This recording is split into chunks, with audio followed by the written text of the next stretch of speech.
Hörmətli qonaqlar, hər kəsdən əyləşməyi rica edirik. Beləliklə biz növbəti panel müzakirəsinə başlayırıq. Zalda olan bütün qonaqlarımızdan əyləşmələrini rica edirik.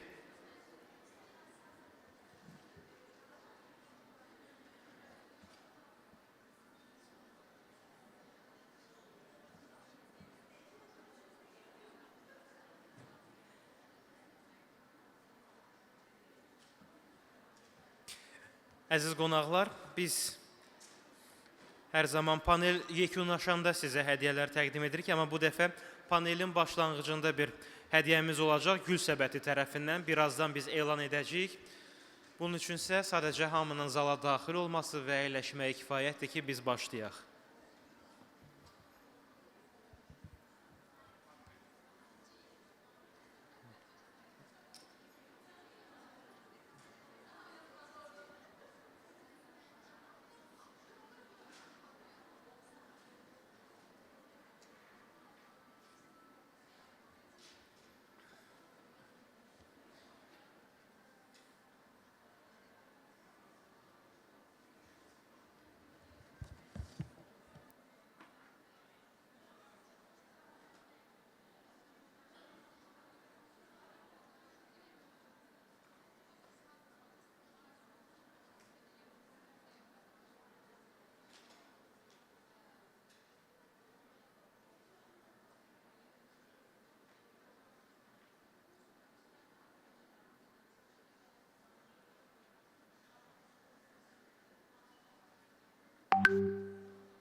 Əziz qonaqlar, bir daha hər birinizdən əyləşməyə xahiş edirik. Beləliklə, bizim zirvəmizin növbəti 3-cü panelinə başlayırıq. Günün xeyli hissəsi biz sizinlə bərabər olmuşuq. Biz inanırıq ki, enerjimiz elə günün əvvəlində olduğu kimi gümrahdır, yüksəkdir. Bunu nümayiş etdirməyin isə bir yolu var və biz hazırda sizdən ən isti, ən gür alqışları xahiş edəcəyik. Məncə bir qədər də ucalda bilərik bu alqışları. Təşəkkür edirik hər birinizə və Gül Səbəti tərəfindən hədiyyələr bugün həqiqətən də çoxdur. Buna görə biz Gül Səbətinə xüsusi təşəkkürümüzü bildiririk. Hazırda 3 hədiyyəmiz olacaq. Birinci yerə 200 manat dəyərində hədiyyə kartı, 2 və 3-cü yerlərə isə 100 manat dəyərində hədiyyə kartı təqdim olunacaq. Bunun üçün isə bizim çarxımız var. Çarx çevriləcək və hədiyyələr təqdim olunacaq. Görək bu hədiyyələri kim qazanacaq? Gül Səbəti bu fürsəti bizim üçün yaradır. Və orada bizim iştirakçılarımızın ad soyadları var. Deyə bilərsiniz ki, o ad soyadları hardandır? Öncədən təbii ki, qeydiyyat olub deyə o siyahı bizdə var. Və bu siyahıya əsasən çarxı hərəkətə gətirəcəyik. Görək Gül Səbətindən hədiyyə kuponlarını kim qazanacaq? 3-cü yerdən başlayacağıq 100 manat dəyərində olan hədiyyə kuponundan və yavaş-yavaş 1-ci yerə qədər gedəcəyik. Birinci hədiyyəni bizdən qazanır Mehriban Bağırova. Mehriban xanım buradadırmı? Gül Səbəti tərəfindən 100 manat dəyərində hədiyyə kuponu təqdim olunur sizə. Əgər buradasınızsa. Mehriban xanım buradadırmı? Əgər zaldadırsa əlini qaldırsın, biz onu görək. Yoxdursa biz növbəti zalda əyləşən şəxslər üçün fürsət yaradacağıq. Razısınızsa, təbii ki, burada olmayanlara biz əfsuslar olsun təqdim edə bilmirik hədiyyəni. Bir daha səslənirik Mehriban xanım Bağırova. Mehriban xanım Bağırova. Yoxdur. Keçirik növbəti cəhdə.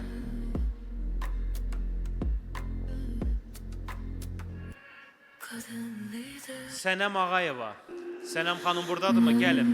Gülsəbəti tərəfindən sizə 100 manat dəyərində hədiyyə kuponu təqdim olunur.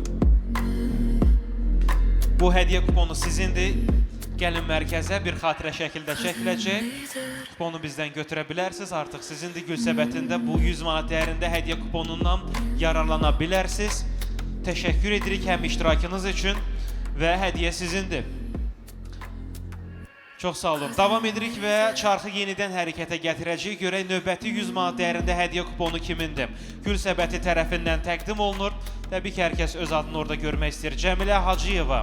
Cəmilə xanım buradadırmı? Cəmilə Hacıyeva. Cəmilə xanım buradadırmı? Cəmilə Hacıyeva. Yoxdur. Ona görə də çarx yenidən hərəkətə gəlməlidir.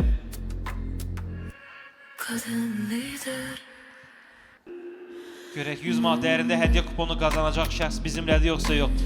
Durna Cabbarova. Durna xanım buradadırmı? Durna xanım. Buradadırmı? Heç yerdən hərəkət görmürük, ona görə də çarxı yenidən hərəkətə gətirməli olacaq.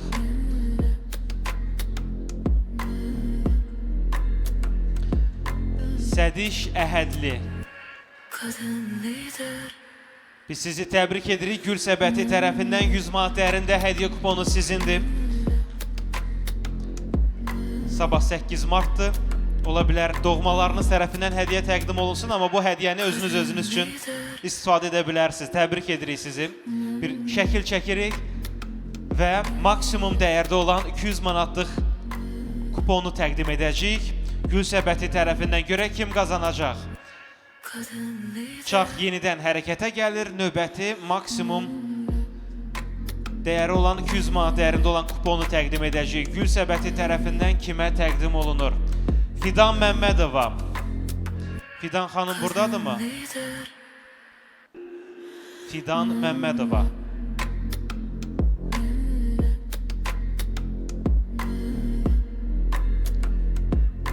Gəlir. Gəlirsə mən gözləyəcəm yəni. Əgər buradadırsa, ərazidədirsə, Gülüstan sarayındadırsa hədiyyə onundur. 200 manat dəyərində Gülsəbət tərəfindən hədiyyə kuponu təqdim olunur. Hədiyyə qazanmayanlar narahat olmayın. Niyə? Çünki Gülsəbəti sizi düşünüb, il sonuna qədər tətbiqə daxil olaraq sizə təqdim olunan kartlarda promo kodu qeyd edərək 15% endirimdə faydalana biləcəksiniz. Həmin promo kod il ərzində 3 dəfə istifadə oluna bilər. Söhbət masalarınızın üzərində olan kartlardan gedir. Siz QR kodu oxudaraq həmin tətbiqi yükləyirsiniz və bizdən daha dəqiq desək Gülsəbətindən hədiyyə qazanırsınız. Gülsəbəti bugün çoxunu sevindirir və növbəti sevincli şəxsi biz gözləyirik. Söhbət Fidan xanımdan gedir. Deyilənə görə buradadır. Gəlir. Gülsəbət tərəfindən 200 manat dəyərində hədiyyə kuponu onundur. Bizimlə bərabər olan bütün sponsorlarımıza çox sağ ol deyirik və fürsətdən istifadə edib biz indidən təşəkkürlərimizi çatdıracağıq. Fidan xanım gəlin, biz sizi gözləyirik. 200 manat dəyərində hədiyyə kuponunu qazanmışsınız Gülsəbətindən. Bu sizin kuponunuz. Yaxınlaşın mərkəzə, fotonuzu çəkirlər. Əziz qonaqlar, dəyərli iştirakçılar, bugün artıq neçə saatdır ki sizlə bərabərik. Siz sağ olun. Və bizimlə bərabər olan burada xeyli əməkdaşlar var. İlk olaraq Gülüstan sarayının əməkdaşlarına xüsusi təşəkkürümüzü bildiririk. Bununla yanaşı bizim texniki heyətimiz var. Ekran, səs və digər proseslərə nəzarət edən texniki heyətimizdən söhbət gedir. Onlara da təşəkkür edirik. Dəyərli operatorlarımıza, fotoqraf və videoqraflarımıza, könüllülərimizə çox sağ ol deyirik. Çünki bu zirvənin baş tutmasında bütün bu dəstək danılmazdı. Məhz bunun nəticəsi olaraq bugün sizinlə uğurlu bir zirvənin 3-cü panelinə yaxınlaşırıq. Və bu səbəbdən rica edəcəm ki, bütün adları çəkilən heyətlər üçün bir təşəkkür alqışı səsləndirək. Və əksəriyyəti də bəylər də onların, biləsiz. Sizin üçün bugün durmadan xidmət edirlər və zirvənin uğurlu olması üçün əllərindən gələn əsirgəmirlər. Çox sağ olun, əziz əməkdaşlar. Beləliklə, biz 3-cü panelə başlayırıq. Qaydalarımız dəyişməz olaraq qalır. Masalarınızın üzərində QR kodu oxudaraq siz moderator və spikerlərimizə suallarınızı rahatlıqla ünvanlaya bilərsiniz. Zirvədə davamlılıq və dayanıqlılıq panelinə başlayacağıq. Maraqlı bir mövzudur. İnanırıq ki, digərləri kimi burada da sizə faydalı olacaq mövzular müzakirə olunacaq. Və biz panelin moderatoru, Baku Dizayn Akademiyinin təsisçisi, dəyərli Aysel Gülməmmədovanı alqışlarınızla səhnəyə dəvət edirik. Panelimizin moderatorudur və spikerlərlə bağlı həm məlumatı, həm də onlara olan dəvəti məhz Aysel xanım təqdim edəcək. Aysel xanım, xoş gəlmişsiniz. Mikrofon sizdə və sözü sizə ötürürük.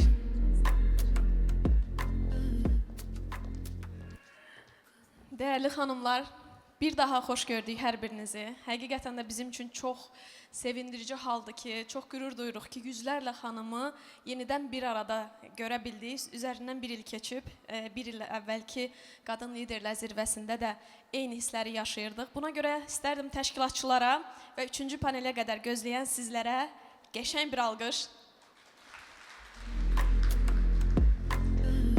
Bu panelin xüsusi bir məsuliyyəti var, çünki 3-cü paneldə həm siz tərəf, həm biz tərəfə. Yenə də təşəkkür edirəm ki, gözləmişsiniz. Hər kəs ola bilər ki, biraz yorulub, diqqətləri dağınıq ola bilər. Buna görə alqış səsinə görə müəyyən edəcəyik. Əgər alqışlarımız çox gürültülüdürsə, başlayacaq. Gürültülü deyilsə, oyunla davam edəcəyik. Alqışlara baxaq.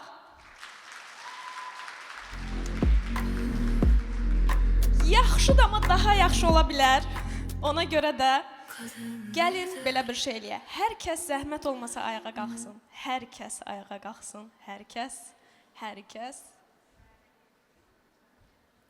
Hər masadan kim iddia edir ki, o çox diqqətlidir? Əlin qaldırsın. Super. Xanımlarımız ümumiyyətlə həm detallara fikir verən, həm diqqətli olur hər zaman. Əllər havada qalsın, baxaq. Demək olar 90%. Gəlin yoxlayaq. Hər kəs bir addım irəli getsin. İrəli yox, sağa getdik. Diqqət hardadır? Sadəcə dediyimə fikir verək, etdiyimə yox. Hər kəs bir addım sağa getsin. Super, 50% doğru, 50% yox. Hər kəs əlini yuxarı qaldırsın. Wow, 80% diqqət toplandı. Hər kəs öz ətrafında sağa doğru quruq etsin. Hər kəs doğru. Hər kəs bir addım geriyə getsin. Fasilə verdikdən sonra. Bir daha baxaq diqqətlərimizə ki, alqışlarla görə yerinə gəldi mi? Super. Mən nə təklif edirəm əyləşmədən, arxada olan, biraz uzaqda olan xanımlarımız, əgər arzu edərlərsə, qabaq maşsalarda əyləşə bilərlər. Gələ bilərsinizmi irəli, daha yaxından görmək üçün? Gəldikdən sonra hər kəs tanış olmayıbsa, əgər əyləşmədən öncə bir-biri ilə masada tanış ola bilərlər. Kimlərlə əyləşmişik, yanımızda kimlər var. Daha sonra əyləşə bilərik. Çox sağ olun, təşəkkürlər. Alqışlarınızla yenidən başlayaq.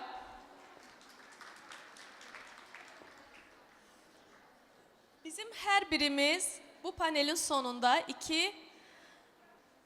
belə deyək, sürpriz gözləyir bizi. Birincisi, güllərlə bağlıdır. Hər birimiz çox fərqli rəngdə, fərqli güllərlə səhnəyə çıxacaq və bunu sonunda açıqlayacaq ki, nə üçündür. İkincisi isə, hər birimizin sizə müxtəlif hədiyyələri olacaq. Panelin sonuna qədər gözlədiyiniz üçün bir daha təşəkkür edirəm. İndi isə spikerləri təqdim etməzdən öncə mən özümü də təqdim edim. Bakı Dizayn Akademiyasının qurucusu. Bakı Dizayn Akademiyası marketinq, data, biznes və dizayn istiqamətlərində təlim mərkəzidir, aparıcı təlim mərkəzlərindən biridir. Təhsil Nazirliyi tərəfindən verilən xüsusi təhsil lisenziyası olan bir qurumdur və hər birinizin masalarında 200 AZN-lik hədiyyə kartı var. 8 Mart bayramı münasibəti ilə hər birinizi bir daha təbrik edirəm. Alqışlarınızla başlayaq. Dəvət etmək istədiyim ilk spiker haqqında əvvəlcə məlumatlar verəcəm. Yəqin ki, azdan çoxdan hər kəs tanıyır bir-birini. Amma mən istərdim ki, siz tapasınız o kimdir, daha sonra onu dəvət edək. Hazırsınızmı? Hazırıqmı? Diqqət oyununa yenidən başlamayaq. Birinci dəvət etmək istədiyim xanım. Mən bu xanımı hələ 7 il əvvəldən onun disiplininə, hansı ki məndə hələ 7 il əvvəl o qədər deyildi açığı, disiplininə, necə deyərlər, qibtə edirdim. Qar, tufan, külək, hansı ki məktəblər, universitetlər, şirkətlər belə bəzən tətilə gedən vaxt bu xanım gecə saat 4-də yazır ki, bəs mən üzməyə gedirəm, oradan çıxıb qaçmağa gedəcəm və daha sonra işə gedəcəm, axşam görüşə bilərik. Çox inanılmaz bir disiplinə sahibdir. Düşüncə varmı, kimdir bu? Arzu Ağazamanova. Dəvət edirik bura səhnəyə alqışlarınızla, gürültülü alqışlarınızla. Arzu xanım 10 ildən artıq layihə idarəçiliyi, qadın icmalarının qurulması üzrə təcrübəsi var və minlərlə qadının bacarıq qazanmasına, özünə güvənməsinə və yeni imkanlar tapmasına daim dəstək olan bir xanımdır.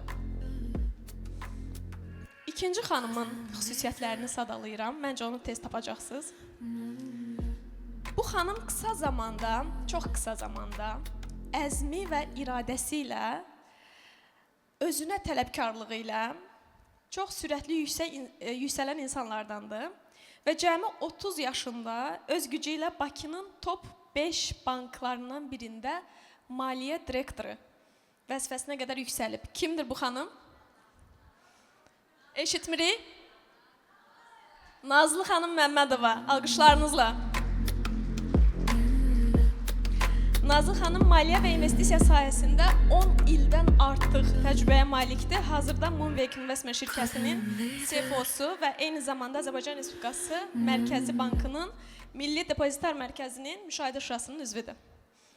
Üçüncü xanım. Bu xanımın iki fərqli özəlliyi var. Çox vaxt biz insanları bölürük iki yerə. Yaradıcı insanlar və texniki insanlar. Açığı mən özüm də bölürəm həmişə. Ancaq qəribə şəkildə bu xanımda bu iki özəllik ikisi də yüksək səviyyədə mövcuddur. Həm yaradıcı insandır, həm texniki tərəfi güclüdür. Biznes, marketinq tərəfdə güclüdür. Sizcə kimdir bu xanım? Kimdir? Şəbnəm xanım Hümbətovanı alqışlarınızla. Şəbnəm xanım hal-hazırda Marlab Gross Agency-də direktor müavini, marketing konsultant olaraq çalışır. Həmçinin Planet FM-də, Biznes Planet verilişində radio spikerdir. 8 il televiziya sahəsində Space Leader TV-də xəbərlər və müxtəlif verilişlərdə aparıcı olaraq çalışıb və biz onu səsindən tanıyacağıq ki, bu həmin o xanımdır. Məncə hər birimiz radiodan günlərlə bu xanımın səsini sevərək dinləmişik. Növbəti spikeri dəvət edəcəm. Belə bir söz var. Sənətkarımız Aygün Kazımova, səhv eləmirəmsə, belə bir söz bildirmişdi və həqiqətən də bu sözü çox sevmişdim. Deyirlər ki, əgər sən gözəl qadınsansa, sənin haqqında daim danışacaqlar. Yox, əgər sən həm gözəl, həm uğurlu, çalışqan xanımsansa, heç susmayacaqlar. Məncə haqqında çox danışılması gərəkən bir xanımı dəvət edirəm bura. Talifa xanım İskəndərlini. Alqışlarınız gürültülü. Talifa xanım sahibkar və yaradıcı təşəbbüskardır. 10 ildir investisiya startup ekosistemində fəaliyyət göstərir.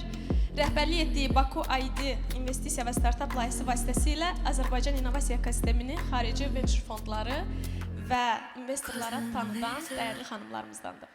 Və sonuncu spikerimiz, bəzi sahələr var ki, ölkədə hələ yenidir. Və bu sahələrdə böyük uğur qazanmaq daha çox cəsarət və zəhmət tələb edir.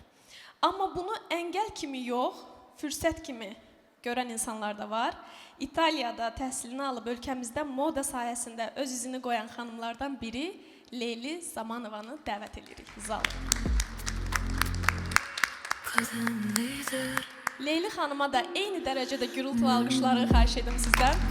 Süpersiz ama.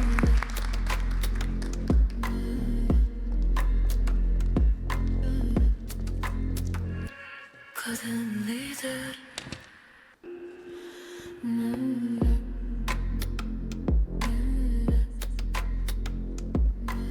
Səsim gəlir. Bir daha xanımlarımız sizə də təşəkkür edirəm. Çox sağ olun.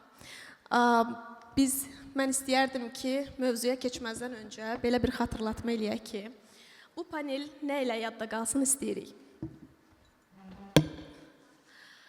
Biz istəyirik ki, bəzən hər birimiz burada yüzlərlə xanım əyləşib və həyatımızın hər zaman elə dönəmi olur ki, kiminsə hekayəsi, həyat hekayəsi və ya kimdənsə eşitdiyimiz sadəcə bir söz, belə deyək də kodlar, elə bir zamanda elə dəstəyimizə, köməyimizə çatır ki, bu həyatımızda level 1-dən level 2-yə dəyişməyimizə səbəb olur, transformasiya etməyimizə səbəb olur. Biz bu panelə hazırlaşanda, xanımlarımızla toplaşanda bunu arzu etdik ki, biz elə hekayələrimizi bölüşək ki, həqiqətən də auditoriyada olan digər xanımlarımızın həyatına toxuna bilək. Bəzən bir söz, bir hekayə bizim həqiqətən də həyatımızı dəyişə bilir. Bunu arzu edərək, bunu hədəfləyərək bu panelə hazırlaşdıq. Bəzi hekayələrimiz, belə deyəyim, elə mən özümdən nümunə göstərmək istəyərəm ki, güc çarəsizlikdən doğulur.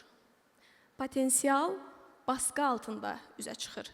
Komfort zonada potensialımız üzə çıxmır. Və ən çox çarəsizliklə üzləşmiş insanlar elə ən güclü insanlardır.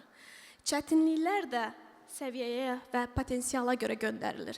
Əgər bugün bizim çox ağır bir sınaqdan keçən bir dövrümüzdürsə, mərhələmizdirsə, deməli ki, biz o potensialdayıq ki, o çətinlik bizə göndərilib.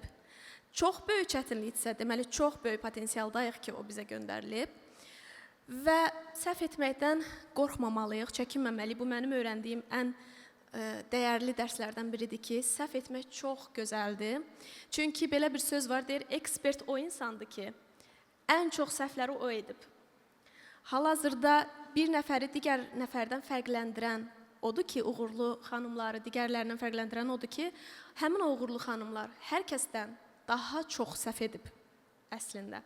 Təbii ki, səhvlərimizdən də öyrənməliyik. Və üçüncü bir öyrəndiyim dəyərli dərslərdən biri budur ki, yəni o hazır heç vaxt hiss etməyəcəksən. O vaxt gəlib çatmır. Əgər biz düşünürüksə ki, biz nə vaxtsa hazır hiss edəndə başlayarıq və ya hazır hiss edəndə bu çətinliklə üzləşərik. Bu vaxt heç vaxt gəlib çatmır. Çünki niyə? Çünki bizim beynimiz ona görə dizayn edilib ki, bizi qorusun və o qərarı bizi verməyə həmişə ərtələyir. Sabaha, gələn ilə, gələn aya və s. Bu səbəbdən sadəcə başlamalıyıq. Elə ona görə də ilk sualımı istəyərdim ki, ünvanlıyım Şəbnəm xanıma. Məhz siz geriyə baxsaz, buradakı xanımlar hər biri həm dibləri, həm zirvəni görmüş xanımlardır. Həm şəxsi həyatda, iş həyatında mən bunları heç vaxt bir-birindən ayırmazdım, bölməzdim.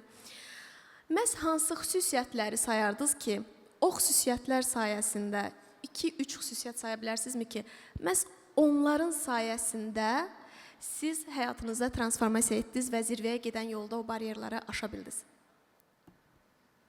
Bir daha xoş gördük. Təşəkkür edirəm sualı ilk mənə verdiyinə görə, həyəcanıma.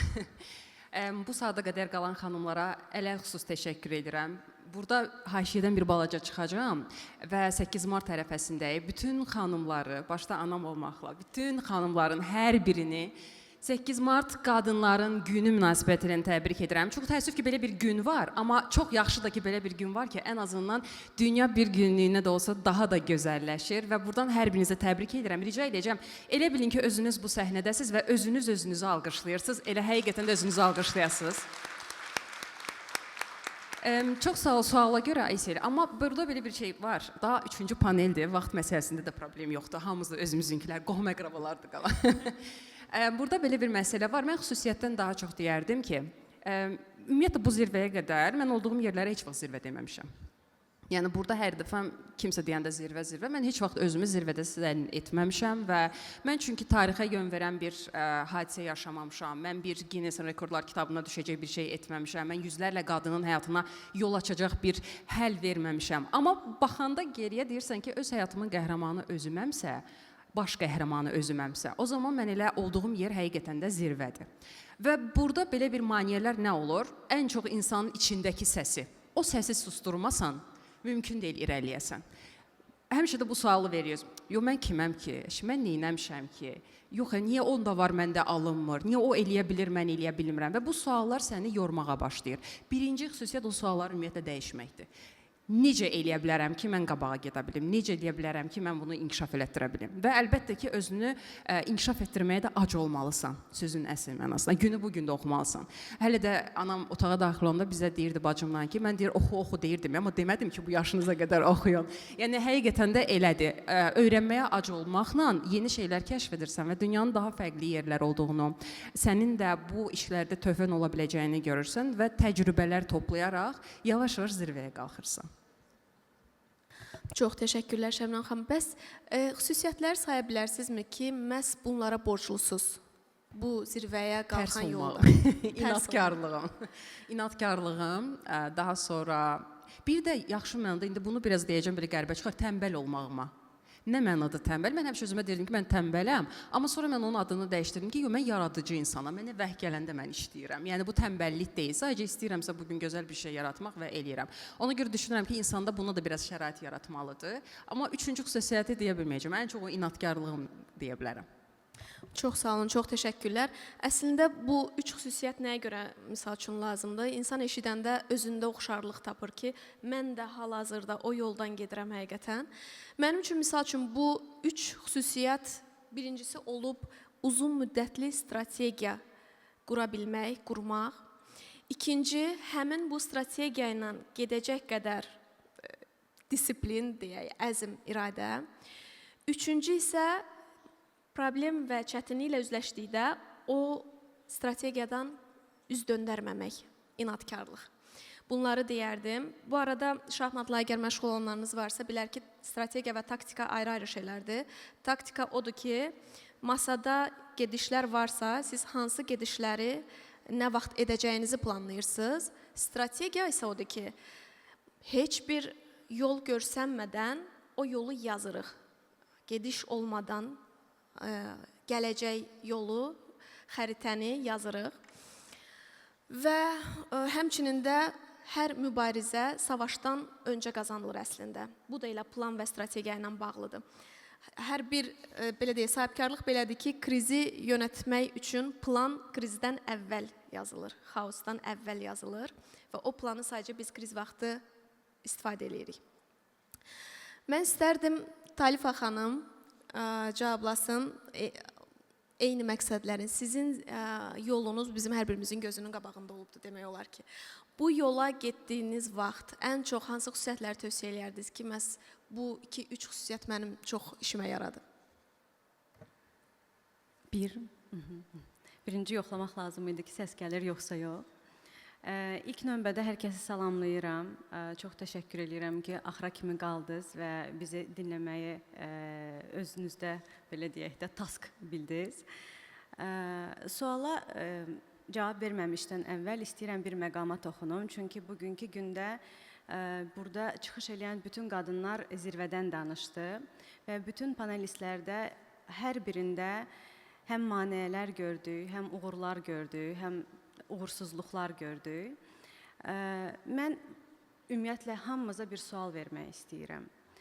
Zirvə nədir? Zirvə kimə görə və nəyə görədir? Çünki mənə elə gəlir ki, zirvə daxili ölçüdür, sosial ölçü deyil. Və bunu çox qısaca açmaq istəyirəm. Biz zirvəni necə təyin edirik?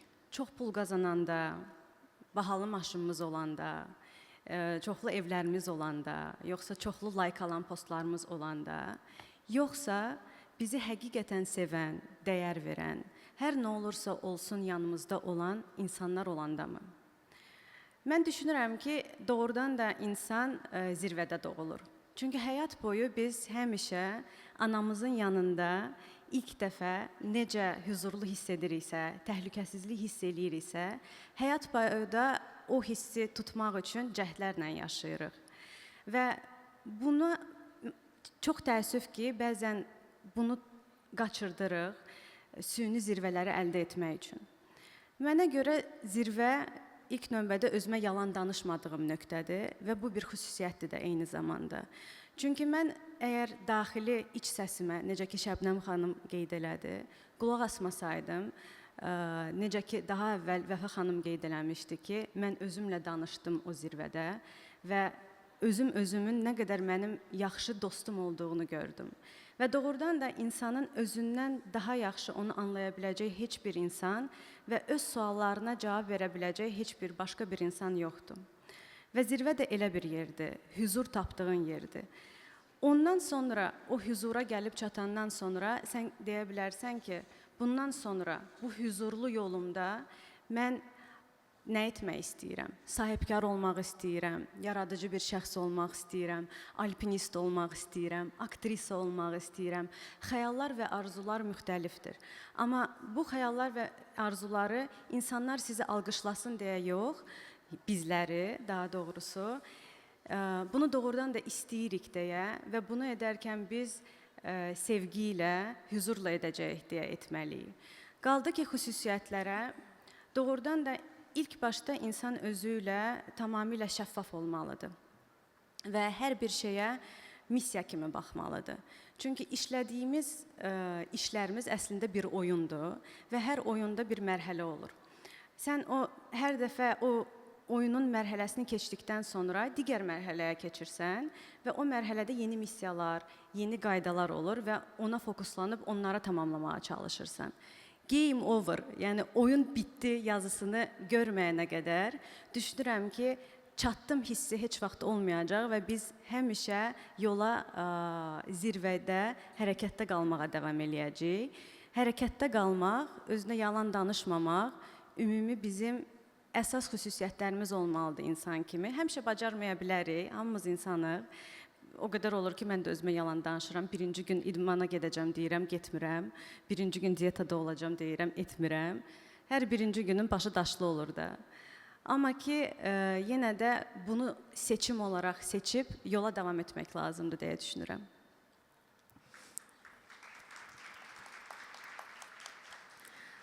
Çox haqq verirəm sizə Talifə xanım. O disiplin və əzmin belə deyək də daşını qırdığımız an artıq başlayır bizdə hədəflərə çatmaqla bağlı məsələlər.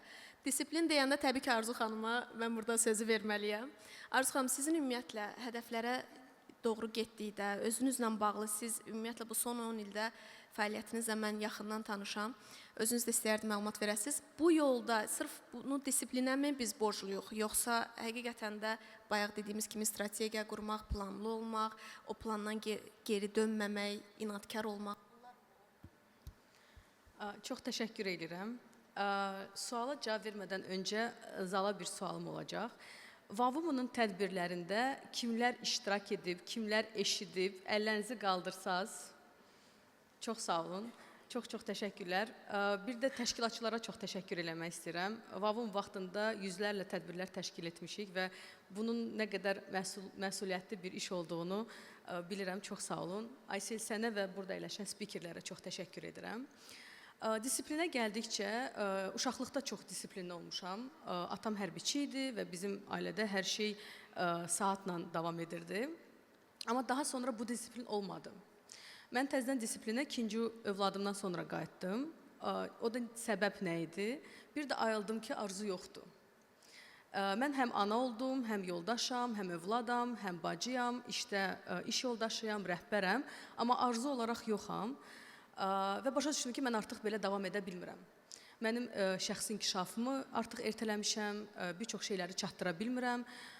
Ona görə qarşıma bir məqsəd qoydum və artıq 3 ilə yaxındır ki, hər gün səhər, həftə sonu bilmədən, bayram bilmədən səhər 4-5 arası oyanıram və öz rutinlərim var, idmanım var, ailəm var, işlərim var, onlara vaxt ayırıram və mənə görə əgər bir şey insan istəyirsə, disiplin və özünə inanmaq ona çatmağa kifayət edir. Təşəkkürlər.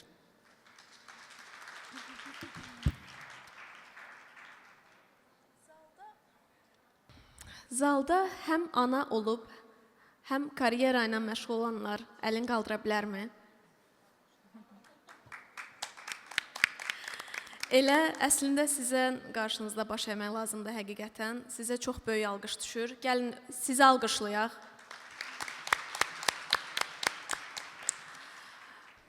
Çox həqiqətən də hər bir mən subayam, amma hər dəfə ailəli olan xanımlara, övladı olan xanımlarla soruşanda mənə danışırlar ki, bəs bu böyük bir proyekt kimi baxıram ona. Yəni həm mənəvi, həm maddi olaraq böyük bir proyekt baxıram və həqiqətən də onların hər birini bu qədər incəliklə öhdəsindən gəlmək çox böyük bir öhdəlikdir. Buna görə də sizə alqışlayıram. Arzu xanım, bir hekayənizdən bir parça bölüşə bilərsinizmi bizlə ki, məhz hansı dönəmdə bu ikisi ailəli olmaq bir yükdürmü, yoxsa yox? Bax, bu mövzulara toxunmaq lazımdır karyera yolunda. Çox sağ ol Aysel sualın üçün. Qısa bir yaşadığım bir təcrübəni paylaşacağam. İkinci övladımın dünyaya gəlməsinə 2 həftə qalmış. Rəhbərim məni çağırdı və dedi ki, Arzu, mənə qayıdacağın günü və ayı deməlisən, sənin vəzifə artımına artıq prosesə başlayacağıq. Və mən onda tutuldum, qaldım, dedim ki, mən heç nə deyə bilməyəcəm. Çünki bu 3 ayda çəkə bilər, bu 3 ildə çəkə bilər. Mən heç bir dəqiq bir tarix deyə bilməyəcəm. Və sonra maşına oturdum, yoldaşımla evə gəlirdik və maşında çox hönkür-hönkür ağladım. Və dedim ki, heç bir kişi mənim övladım olacaq deyə vəzifə artımından imtina eləməz. Və o seçim etdiyim üçün peşman deyiləm. Bugün olsa yenə edərəm. Yük deməzdim, amma bəli, bəzi vaxtlarda sən ailəni üstün tutacaqsan, karyera ikinci plana keçəcək. Amma bu bir müddət olur. Uşaqlar ayaqlarını yerə dik basandan sonra sən full karyera fokuslanıb daha da sürətli davam edə bilərsən. Bu mövzuda istərdim Nazlı xanıma da ünvanlayaq. Çünki Nazlı xanım həqiqətən də mənim tanıdığım, biz bir-birimizi çox yaxından tanıyırıq. Ümumiyyətlə bütün spikerlərlə uzun illərdir. Və özünə qarşı bu qədər tələbkar olan, məncə mən birinci yerə qoyardım Nazlı xanımı. İkinci elə bir insan tanımıram. Bu qədər özünə qarşı tələbkar olan, özünü kritisayz eləyən də belə deyək, analiz eləyən, müşahidə eləyən, özünə qarşı tələbkar olan. Amma ailə qurduqdan sonra, övlad sahibi olduqdan sonra bu proses necə irəliləyir? Həqiqətənmi bu bizim karyeramızda mənfidir, yoxsa bunu idarə etmək bizim öz əlimizdədir? Təşəkkür edirəm. Mənim 3 övladım var, 3 qız uşağı övladım var. Böyüyü 8 yaşdır, kiçiyi isə 2 yaş yarımdır. Əslində, mənim ailə qurmağım və övladlarımın dünyaya gəlməsi əslində mənim karyeramın müəyyən bir pik deməzdim, amma artıq hansısa bir inkişaf etmiş bir mərhələsində idi. Yəni, mən ailəni karyeranın əvvəlində qurmamışdım. Çünki o dövrdə, o yaşımda karyeranı və şəxsi inkişafımı önə qoymuşdum. Şəxsi həyat biraz kənarda qalmışdı. Amma və əslində tanışlarımda, bilişlərimdə, ətrafımda gördüyüm nümunələr də var ki, bəli, ailə karyeraya mane ola bilər, yük ola bilər, karyeranın inkişafına pis təsir edə bilər. Bəli, bu danılmaz bir faktdır. Amma öz halımdan, öz təcrübəmdən desəm, bu formada olmamışdı. Yəni, əslində bu çox... Bilirsiniz, demək olar ki, ailə, həyat yoldaşın, nə bilim, xoşbəxtsən ki, sənə belə ailə, həyat yoldaşı qismət olub. Amma mənə elə gəlir ki, bu şans deyil, bu seçimdir. Yəni, şans nə ola bilər? Doğulduğun ailə ola bilər, doğulduğun ölkə ola bilər, nə bilim, lotereya ola bilər, bayaq oynadığımız və s. Amma ailə, həyat yoldaşı bu şans deyil, bu doğru seçimdir və bunu düzgün etmək yəqin vacibdir. 3 övladım var və heç vaxt ailə mənim karyeramda mən elə hiss eləməmişəm ki, mənə belə bir geri çəksin, bir yük olsun. Dəstək görmüşəm. ailədən, bütün üzvlərindən, balacasından tutmuş böyüyünə qədər. Ona görə yük deməzdim. Bilirsiniz, mən biraz bir metafora kimi bir nümunə gətirim. Bu karyera və inkişaf biraz bu sport kar sürməyə oxşuyur. Fərz edin ki, sizin bir gözəl, yüksək sürət ala biləcəyiniz sport karınız var, maşınınız var və siz yola çıxırsınız, trasa çıxırsınız. Karyeranın əvvəli də məhz biraz buna oxşuyur. Siz oturursunuz gözəl maşına, qaza basırsınız, sürəti yığırsınız və həmin anda bir hisslər yaranır, adrenalin, siz performans göstərirsiniz, maşın sürət yığır, ətraf baxır və karyeranın da əvvəli də məhz bu formada olur.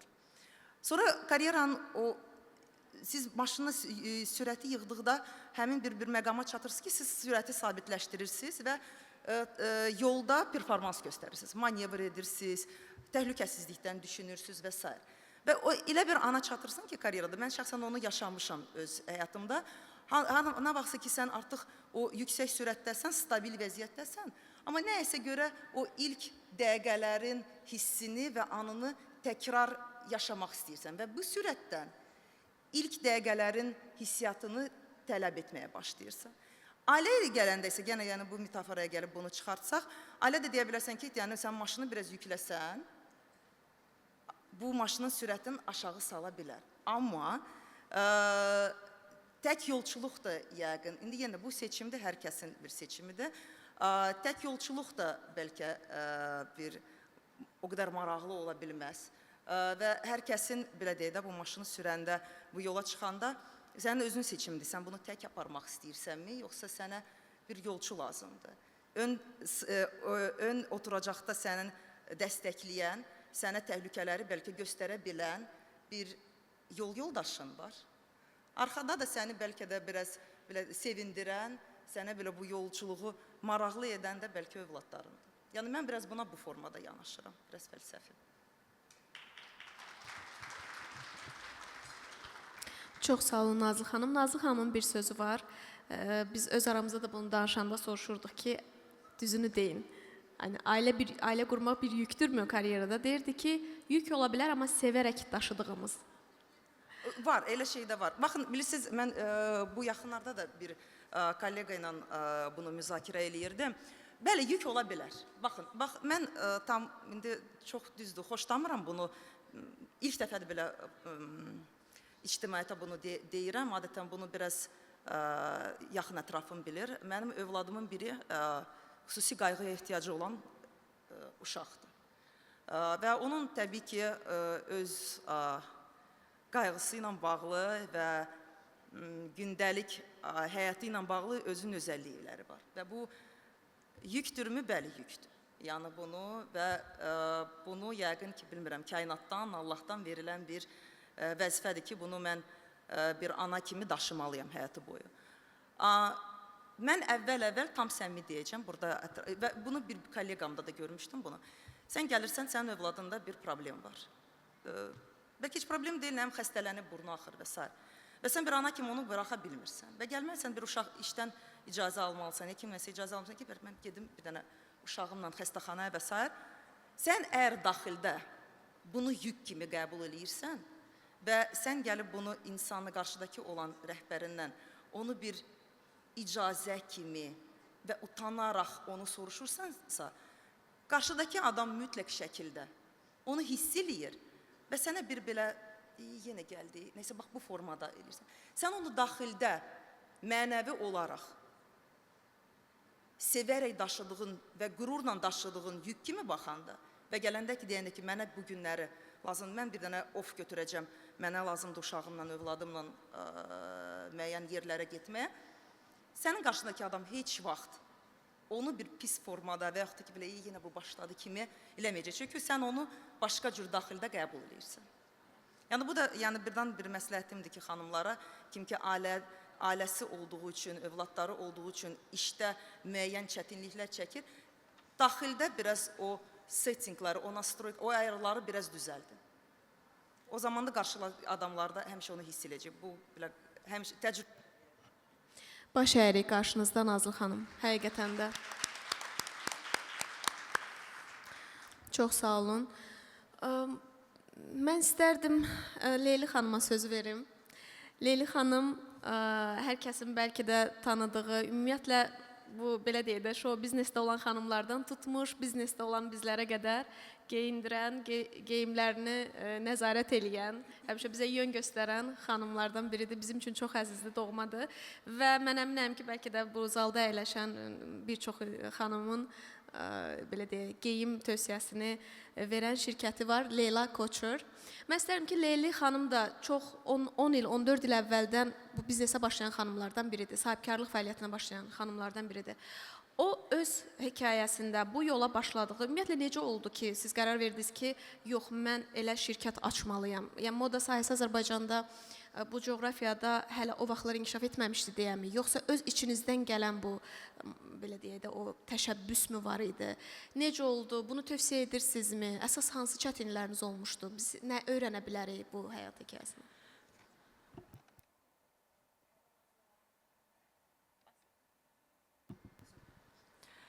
Əvvəla salamlayıram hər bir kəsi və təşkilatçılara çox böyük təşəkkürümü bildirirəm ki, 8 Martı bizi belə bir gözəl bir hədiyyə verib. Çünki güldür, çiçəkdir, istənilən bir hədiyyədir, o anlıq bizi xoşbəxt eləyir.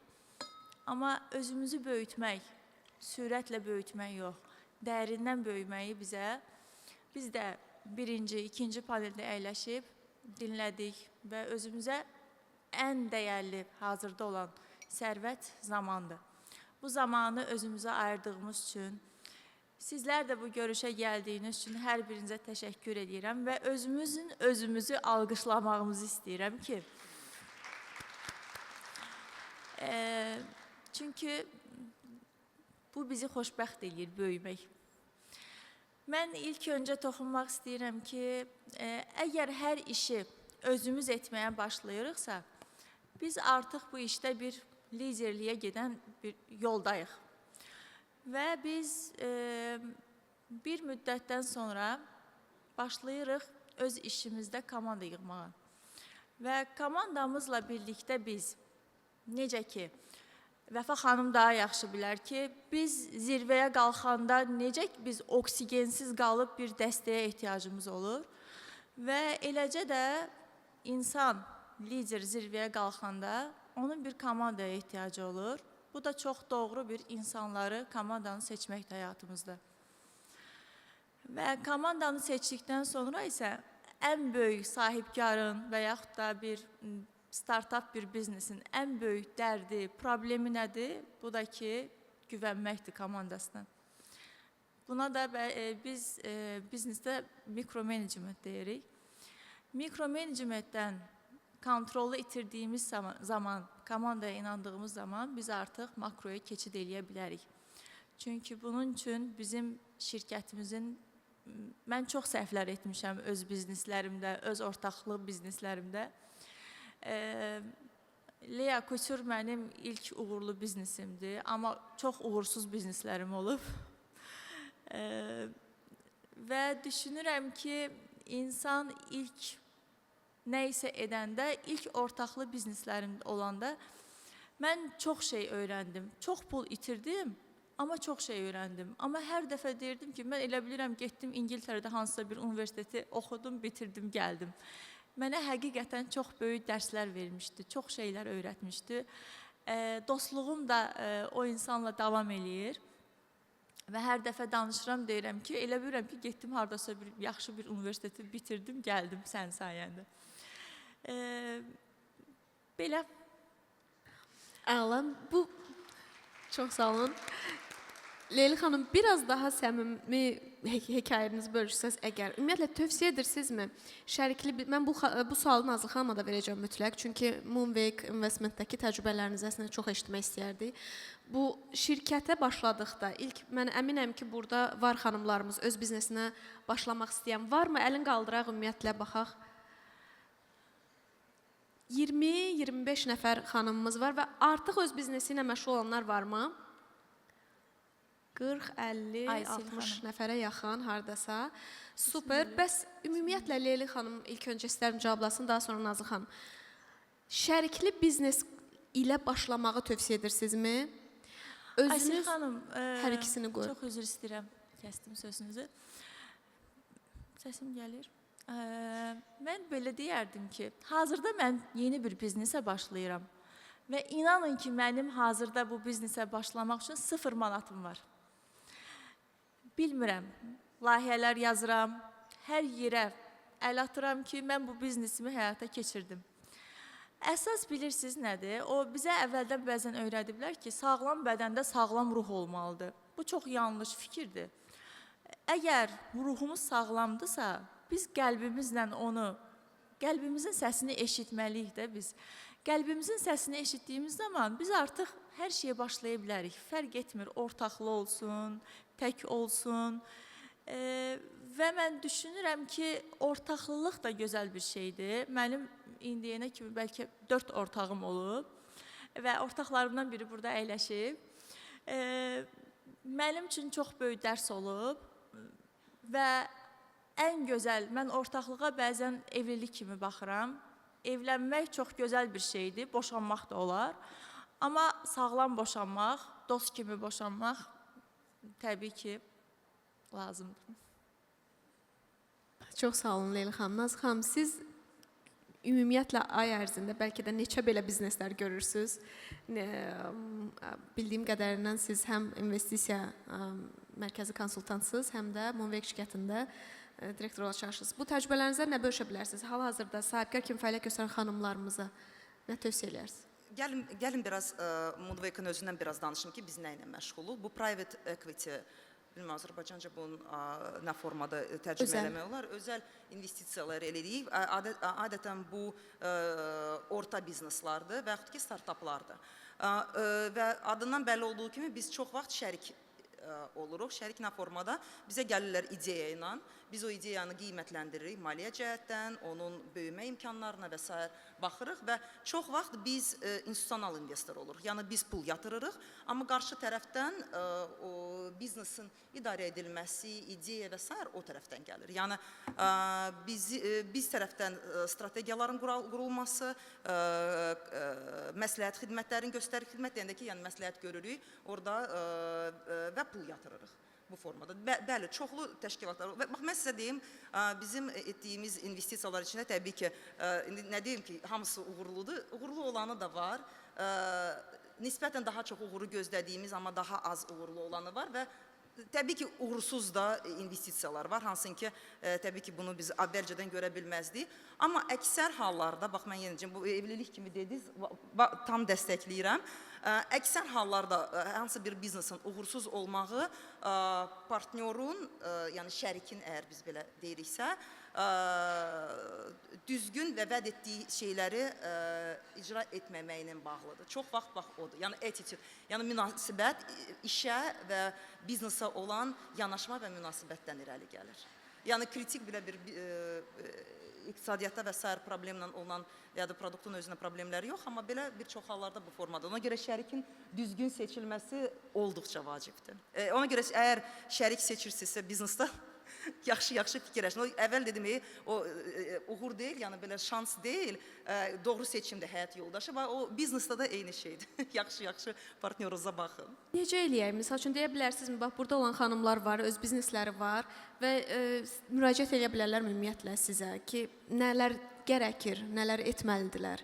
Təbii ki, baxın, yenə də deyim, biz investisiyamızı etdikdə bir dediyim kimi, bu startapdır. Startap nədir? İndi məndən əvvəldə panelistlər onun tərifini verdilər.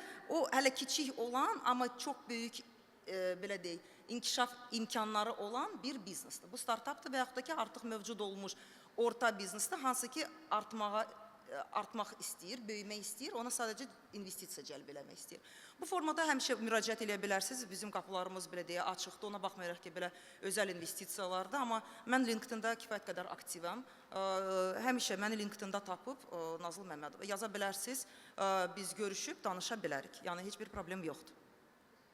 Çox sağ olun Nazlı xanım, təşəkkürlər. Mən keçməmişdən öncə, sualları davam eləməmişdən öncə istəyirəm kiçik bir ara verib xatırladım ki, hər kəs suallarını ünvanlaya bilər QR kod vasitəsilə spikerlərə və mənə də ümumi ünvanlaya bilər və biz bunu panelin sonunda cavablandıracağıq. Şəbnəm xanım, ümumiyyətlə hər kəs bugün danışır zirvəyə çatmaq yolundakı çətinliklərdən və çatdıqdan sonra özü ilə üzləşməkdən. Bəlkə də bu panellərdə yeganə xanımsınız ki, zirvəyə çatdıqdan sonra onu tərk eləyib başqa bir zirvəyə keçməyi özünə hədəf qoyan. Ümumiyyətlə bu nə ilə bağlıdır? Zirvəyə çatdığımızı nə vaxt hiss eləyirik? Ümumiyyətlə zirvə nə deməkdir bizim üçün? Kimin üçündür bu zirvə və siz ona çatdıqdan sonra dəyişdik. Bunu elə bir şey ola bilərmi ki, biz 20'li yaşlardan düzgün təyin eləyək, bizim hədəfimiz nədir, istiqamətimiz nədir özümüzlə bağlı? Biz bunu müzakirə eləyəndə əslində mən özüm də 2 dəfə idi ki, fərqinə varırdım ki, belə bir şey edirəm ki, doğrudan da mən zirvəyə qalxıb sonradan oranı tərk edib başqa zirvəyə təzədən bir də yol alan insanam. Bu zirvə bizim üçün nədir anlayış olaraq? Əlbəttə ki, qurduğumuz karyerada maksimum çata biləcəyimiz bir yer. Yəni bir şirkətdə ola biləcəyimiz maksimum vəzifə nədirsə, orada nəzərdə tutsaq, əgər öz karyera yolumuza baxsaq. Mən də 20'li yaşlardan başlamışam, hətta 18 yaşımdan işləməyə başlamışam. Universitetdə oxuyurdum, qiyabi idim o vaxt və çalışmağa başladım. Çalışdığım yerdə hansısa bir korporativ qurum və yaxud da bir belə bəhbəhli, qəşəngli bir qurum deyildi. Yox, bildiyin bir mağazada çalışmağa başlamışam. Çünki o vaxtlar təcrübə proqramı, könüllülər üçün proqramlar yox idi. İndi hamısı çox şanslıdırlar. Yəni biz elə başlamışıq və daha sonra bir il sonra mən qəzetə könüllü şəkildə məqalələr verməyə başladım. Çünki jurnalist olmaq istəyirdim, amma fəlsəfəyə daxil oldum. Bu arada fəlsəfə məzunuyam, heç əlaqəsi yoxdur işimlə. Fəlsəfəyə daxil oldum, amma fikirləşdim ki, bu mənim jurnalist sahəsində işləməyimə heç bir maneə olmamalıdır. Bu müddət ərzində sən öz kimliyini bilmirsən. Yəni indi bayaq biz danışdıq, sən bilirəm ki, məndən gözlədiyin cavab oydu ki, strateji düşüncə, analitik düşüncə, amma bu həyat istədiyimiz kimi getmir və biz o yaşlarda bu strateji düşüncə, analitik düşüncənin fərqinə varmırıq. Ümumiyyətlə bu nədir? Bir dəfə tələbələrimdən biri soruşdu məndən ki, biz necə strateji düşünə bilərik? Yəni çox yaxşı sualdır. Biz bunu necə eləyə bilərik? Bu insanın özündə olmalıdır, yoxsa necə? Və o müddət ərzində mən qəzetə məqalə verirdim, amma gedib görünmürdüm. Çünki 18 yaşım var, balacayam, yəni sözün əsasında çox arıq və yığcam idim.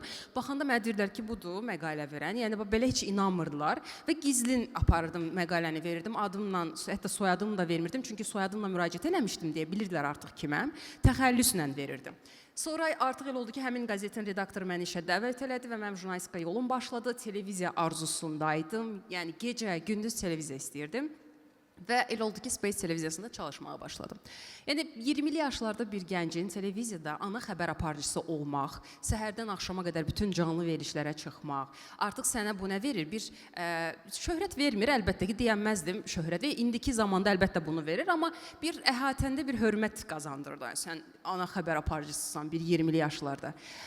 Mən Space Lizer televiziyasında toplam olaraq 8 il bu sahədə çalışdım. Və elə oldu ki, mən fərqinə vardım ki, mən bu zirvədə, yəni bu mənim üçün artıq bir zirvə idi. Hər kəs hörmətlə yanaşır, bütün qohum-əqrabalar deyir ki, bizim qızımız orada işləyir, falan, behməkən. Amma mən baxdım ki, mən xoşbəxt deyiləm. Yəni mənim görmək istədiyim mənzərə bu zirvədə deyil. Tamam, hər şey əladır, yaxşıdır. Status var, hörmət var, işləyirəm. Yaşıma baxmayaraq, mənim yaşıdlarım universiteti təzə bitirirdi, mən artıq işləyirdim və təcrübə qazanmışdım. Gördüm ki, yox, bu o deyil. Və çox belə deyək, tərəddüdlə bu sahəni, televiziya sahəsini tərk elədim. Daha sonra elə olur ki, özümü o deyir, axtarışa çıxırsan ki, mən nə istəyirəm ümumiyyətlə, nədir mənim dəyər anlayışım və dəyər anlayışımın da fərqində deyilsən. Yəni, dəyər sözü sənin üçün artıq bir anlayış olaraq hələ yoxdur.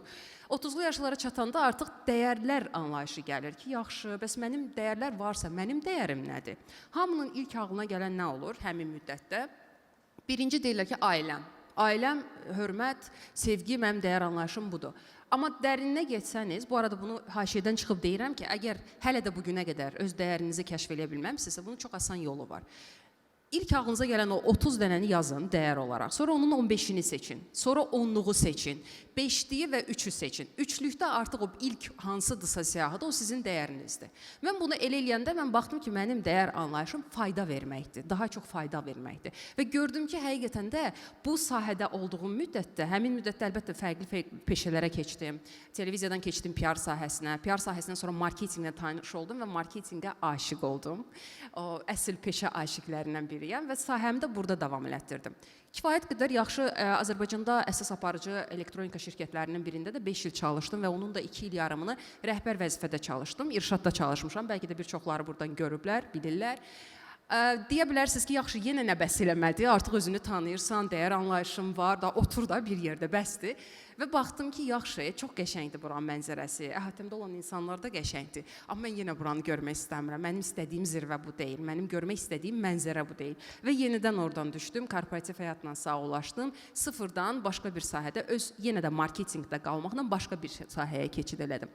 Bunu deməkdə məqsədim odur ki, yəni mənim üçün sıfırdan başlamaq qorxulu deyil. Yəni bu əksinə istəmədiyim zirvədə qalmaq mənim üçün qorxuludur, çox qorxuludur. Bəlkə də tərəddüd edirik bir çoxumuz, itirəcəklərimizə baxırıq, qazana bilməyəcəklərimizə baxırıq, amma mənim üçün bu elə deyildi. Mənim üçün ən qorxulu şey istəmədiyim yerdə qalmaqdır ki, bunu da o cəsarəti tapıb yenidən o zirvədən düşüb sıfırdan başqa bir yola başlamışam. Yenə də xanımlar bizdən əvvəl söhbət edirdilər. Son olaraq bunu deyim ki, mən fərqinə vardım ki, o zirvə yox, zirvəyə gedən yol çox maraqlıymış mənim üçün. Bəlkə də ona görə hər dəfə tərk edib başqa macəra axtarıram.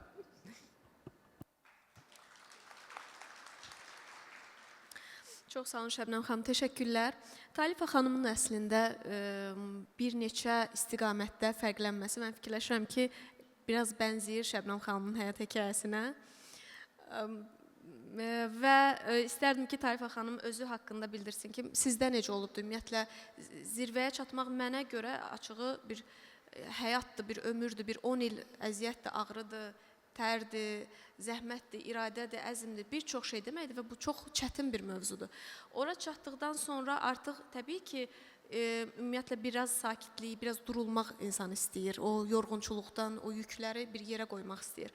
Mən hal-hazırda etiraf edim ki, çox da tam başa düşə bilmərəm, empatiya qura bilmərəm ki, bu zirvəyə çatandan sonra ikinci bir zirvə hədəfini qoymaq. Ona görə alqışlayıram. Mən Vəfa xanımı da bayaq bildirmişdi ki, Everestdə ikinci dəfə də gələcəm. Çox maraqlı çıxış idi o başqa bir vizyondur, başqa bir ümumiyyətlə baxış açısıdır bəlkə də. Amma Talifə xanım da əslində iş karyera yolunda çatdıqdan sonra artıq onun bəhrəsini görməyə başlayan an yenidən dəyişib, yenidən sıfırdan özünə hədəf qoyubdu. Ona görə sizə də eşitmək istəyərdim. Əlbəttə ki, Aysel xanım. Ümumiyyətlə, bugün bütün spikerləri dinləyəndə fikir verdim ki, bir çox xanımlar çox tez karyeraya başlayıbdı. Mən də elə 17 yaşından başlamışam işləməyə və doğrudan da çox çətin idi. Üstəgəl, mənim sahəm innovasiya, texnologiya sahəsi, kişi hegemon olan bir sahədir. Necə ki, bank sahəsi, necə ki, investisiya sahəsi və hamısına da özümü atmışam. Əvvəllər çünki mənim özümə çatdırmağım lazım idi ki, sübut etməyim lazım idi ki, mən sadəcə olaraq qəşəng üzdən ibarət deyiləm. Bunu mənə Allah verib, amma mənim seçimimdir ki, mən özümü yeni başdan yaratmaq istəyirəm və fikirlərimlə dəyərli olmaq istəyirəm. Və başladım işləməyə. İş həyatımda qarşıma fərqli cür insanlar çıxdı. Bayaqları bir masaya yaxınlaşanda auditoriyadan bir kişi bir ifadə səsləndirdi. Bəlkə də o heç məni görmədi, eşitmədi. Mən onlara qulaq misafiri oldum. Dedi ki, əslində bu günləri qadınlar burada zirvələrdən danışırlar, amma iş həyatında da qadınların arxasıca quyu qazanlar qadınların özləri olur. Mən buna əsla qatılmıram, çünki mənim həmişə quyumu qazanda, arxamca danışanda, hansısa bir uğurumda həmişə kişi nümayəndələri olub. Bəlkə də bu şansdır ki, mənim qarşıma konstruktiv düşünən qadınlar çıxıb, mənim sahəmlə bağlı. Problemimiz olanda gedib oturub danışıb, problemimizi həll eləmişik. Amma heç vaxt olmayıb ki, gedim mən onun arxasıca danışım, ya da o mənim arxamca danışsın. Olar ki, misal üçün deyim ki, Aysel mən belə dedi, mənim xətrimə dəydi, amma bu heç vaxt gedib quyu qazmağa qədər çatmazdı. Təəssüf ki, belə şeylər yaşamışam və cavan yaşda yaşamağımın üstünlükləri də o olub ki, çox ağlamışam. Açığı, mən çox sulu göz bir insanam. Bayaqları hansısa bir spiker kövrəldi, Dilarə xanım kövrəldi, mən özümü belə yelləyirdim ki, ağlamayım. Çox kövrək insansan və kişi hegemon bir sahədəsən və səni incidirlər. Çünki sən beynəlxalq uğurlar qazanırsan, Azərbaycanda 10 ildə innovasiya ekosistemində bir çox kişinin eləyə bilmədiyi uğuru sən eləyirsən. 350-dən çox xarici investor gətirirsən Azərbaycana və onların yarısı investisiya eləyir. Yarısı dövlət qurumları ilə əməkdaşlıqlar qururlar və bunu balaca bir qız eləyir. 1.60 boyunda balaca bir qız. Bu inanılmaz görsənir, amma ki burada mənim altı bazar demədən çalışmağım, qarşıma hədəflər qoymağım, yenə də dediyim kimi mən doğrudan da həqiqətən də hər bir elədiyim işə oyun kimi baxıram. Bunu o işi aşağı görməyimə görə yox, əslində o işi tamamlamaq üçün elə baxıram. Məni heç bir vəzifə, stol, heç bir titul, status bağlamır heç bir yerə. Çünki düşünürəm ki, istəmirəm mənə gözəlliyimə görə, istəmirəm mənə puluma görə hörmət qoyulsun. İstəyirəm ki, sadəcə olaraq mənim hansısa bir fikrim kiməsə toxundusa, kimdəsə xoş təəssürat yaratdısa, ona görə mənə hörmət qoyulsun. Əgər əks təqdirdə başqa bir şey olacaqsa, mənə o ətrafda olmaq, oradakı insanlarla münasibətdə qalmaq lazım deyil. Düşünürəm ki, elə Şəbnəm xanımın da bir çox vəzifələri, bir çox zirvələri tərk etməyə buna görə olub. Birincisi, oyun oynamağı məncə çox sevir, macərapərəstdir, eynən mənim kimi. İkincisi də həmçinin bizim ortaq xüsusiyyətimiz odur ki, biz kreslo sevdalısı deyilik. Ona görə də bizim üçün rahatdır onu tərk edib çıxıb getmək. İndi soruşsaz ki, mənim misal üçün yoldaşım, ona bəzən təklif eləyirəm ki, gəl köçək gedək başqa ölkədə yaşayaq, sən zaten memarsan, dünyanın hər bir yerində iş tapa bilərsən və s. Mənə qayıdıb deyir ki, Talifa 20 ildir şirkət qurmuşam Azərbaycanda, indi sən mənə deyirsən ki, bu komfortumu atım çıxım gedim. Deyirəm, nə olacaq ki, sən komfort zonundan çıxmaqdan qorxursan? Deyir, ay qız, mən bu komfort zonuna gəlib çatmaq üçün 20 ilimi vermişəm. İndi istəyirsən tulluyum bunu çıxım gedim. Görürəm ki, haqlıdır. Bəzən hər yerdən bu motivasiya videoları falan çıxır qabağımıza. Komfort zonundan çıx və heç kəs gəlib soruşmur ki, ay qardaş, sən 20 ildə əziyyət çəkirsən, 15 ildə əziyyət çəkirsən ki, bu komfort zona gəlib çatasan. Və bundan sonra heç kəs sadəcə olaraq şəxsi inkişafınla məşğul olmaq istəyir insan.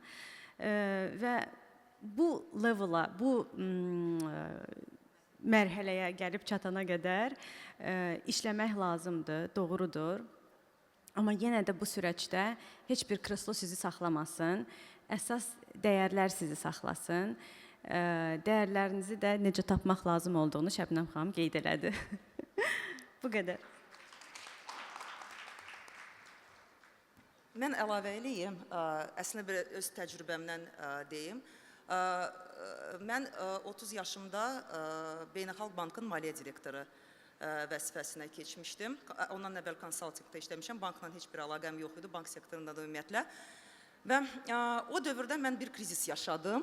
O krizisi ki, mən bir müddət fikirləşdim ki, yaxşı, mən olduğum bankın, Azərbaycanın və regionun ən böyük bankıdır. Onun maliyyə direktoru olmuşam. Və sonra, mən dayandım, tamam, mən bitdim. Və bir müddət, hardasa bu bir il mənim həyatımda sürdü bu krizis. Böhran baş vermişdi. Çünki mən fikirləşirdim ki, mən bitmişəm. Artıq özümü günahlandırırdım ki, mən artıq nəsə arzularım yoxdur. Mən 20 yaşımda bax belə idim, canlı idim, imtahanlar verirdim. Hər dəfə nəsə bir vəzifəm qalıb. Mən indi gəlmişəm, bax dayanmışam. Mən direktor olum və bu formadaydım. Sonra ben bir şey diyeyim ki size, bu biraz analog, yine mən analogiyalara qayıdıram və ağac analogiyasına da. Biz, yani insan qanqal deyil də ki, belə qamış kimi sonsuz bitsin. Ağacdır. Və bir ağac, hər bir növündən təbii ki asılı olaraq müxtəlif ağaclar var. Biri biraz hündür olur, birisi gövdəsi biraz enli olur. Bir böyümə kapasitesi var və sən o böyümə kapasitesini yaradandan sonra əsas fokusun olur ki, sən kök salırsan. Və oradan artıq əsas məsələ sürətdə deyil, keyfiyyətdədir və kök salmaqdadır, dəyərdədir, dərindədir, artıq yuxarıda deyil. Ona görə yəni bu karyerasının bu mərhələsində olan yəqin kimsə burada var. Bir tövsiyəm odur ki, həmişə bu formada da biraz həmişə o komfort zonadan çıx. Nəysə təbii ki, mən komfort zonadan çıxdım. Bankda işləyəndən sonra biz artıq sahəmi dəyişdim, investisiyalara keçdim. Amma bunu həmişə belə mütləq şəkildə kimi bir klişe kimi qəbul eləməyin. Elə hallar olur ki, sən olduğun yerdən həmin o kökü salıb artıq bəhrəsini də görə bilərsən. Həmin ağacın meyvələrində, kölgəsindən də həzz ala bilərsən.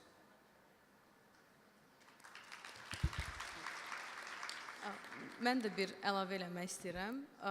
Çox maraqlı məqamlara toxundu bütün spikerlər. Hər birinizə çox təşəkkürlər. Özümlə bağlı onu deyim ki, hər nəyəsə başlasam, hara getsəm, neynəsəm, özümə verdiyim bir sualım var. Mən bunu etməkdən xoşbəxt oluramı? Əgər bunun cavabı hədirsə, mən bunu davam edirəm. Mən yemək yeyəndə xoşbəxt oluramı? Yeyəcəm. Mən bugün burada olmaqdan xoşbəxtəmmi? Xoşbəxtəm və buradayam. Və burada əyləşən hər bir xanıma bu sualı hər bir günün ən azı axşam yatanda bugün mən nə etdikdə xoşbəxt oldum sualını verəndə yatanda daha çox fərqindəliklər artır. Və mən öz adımdan deyim ki, mən elə daha çox nələrdən xoşbəxt oluram sualın cavabları tapdım və onları daha çox eləməyə başladım. Təşəkkürlər. Əlavə eləmək istəyirəm.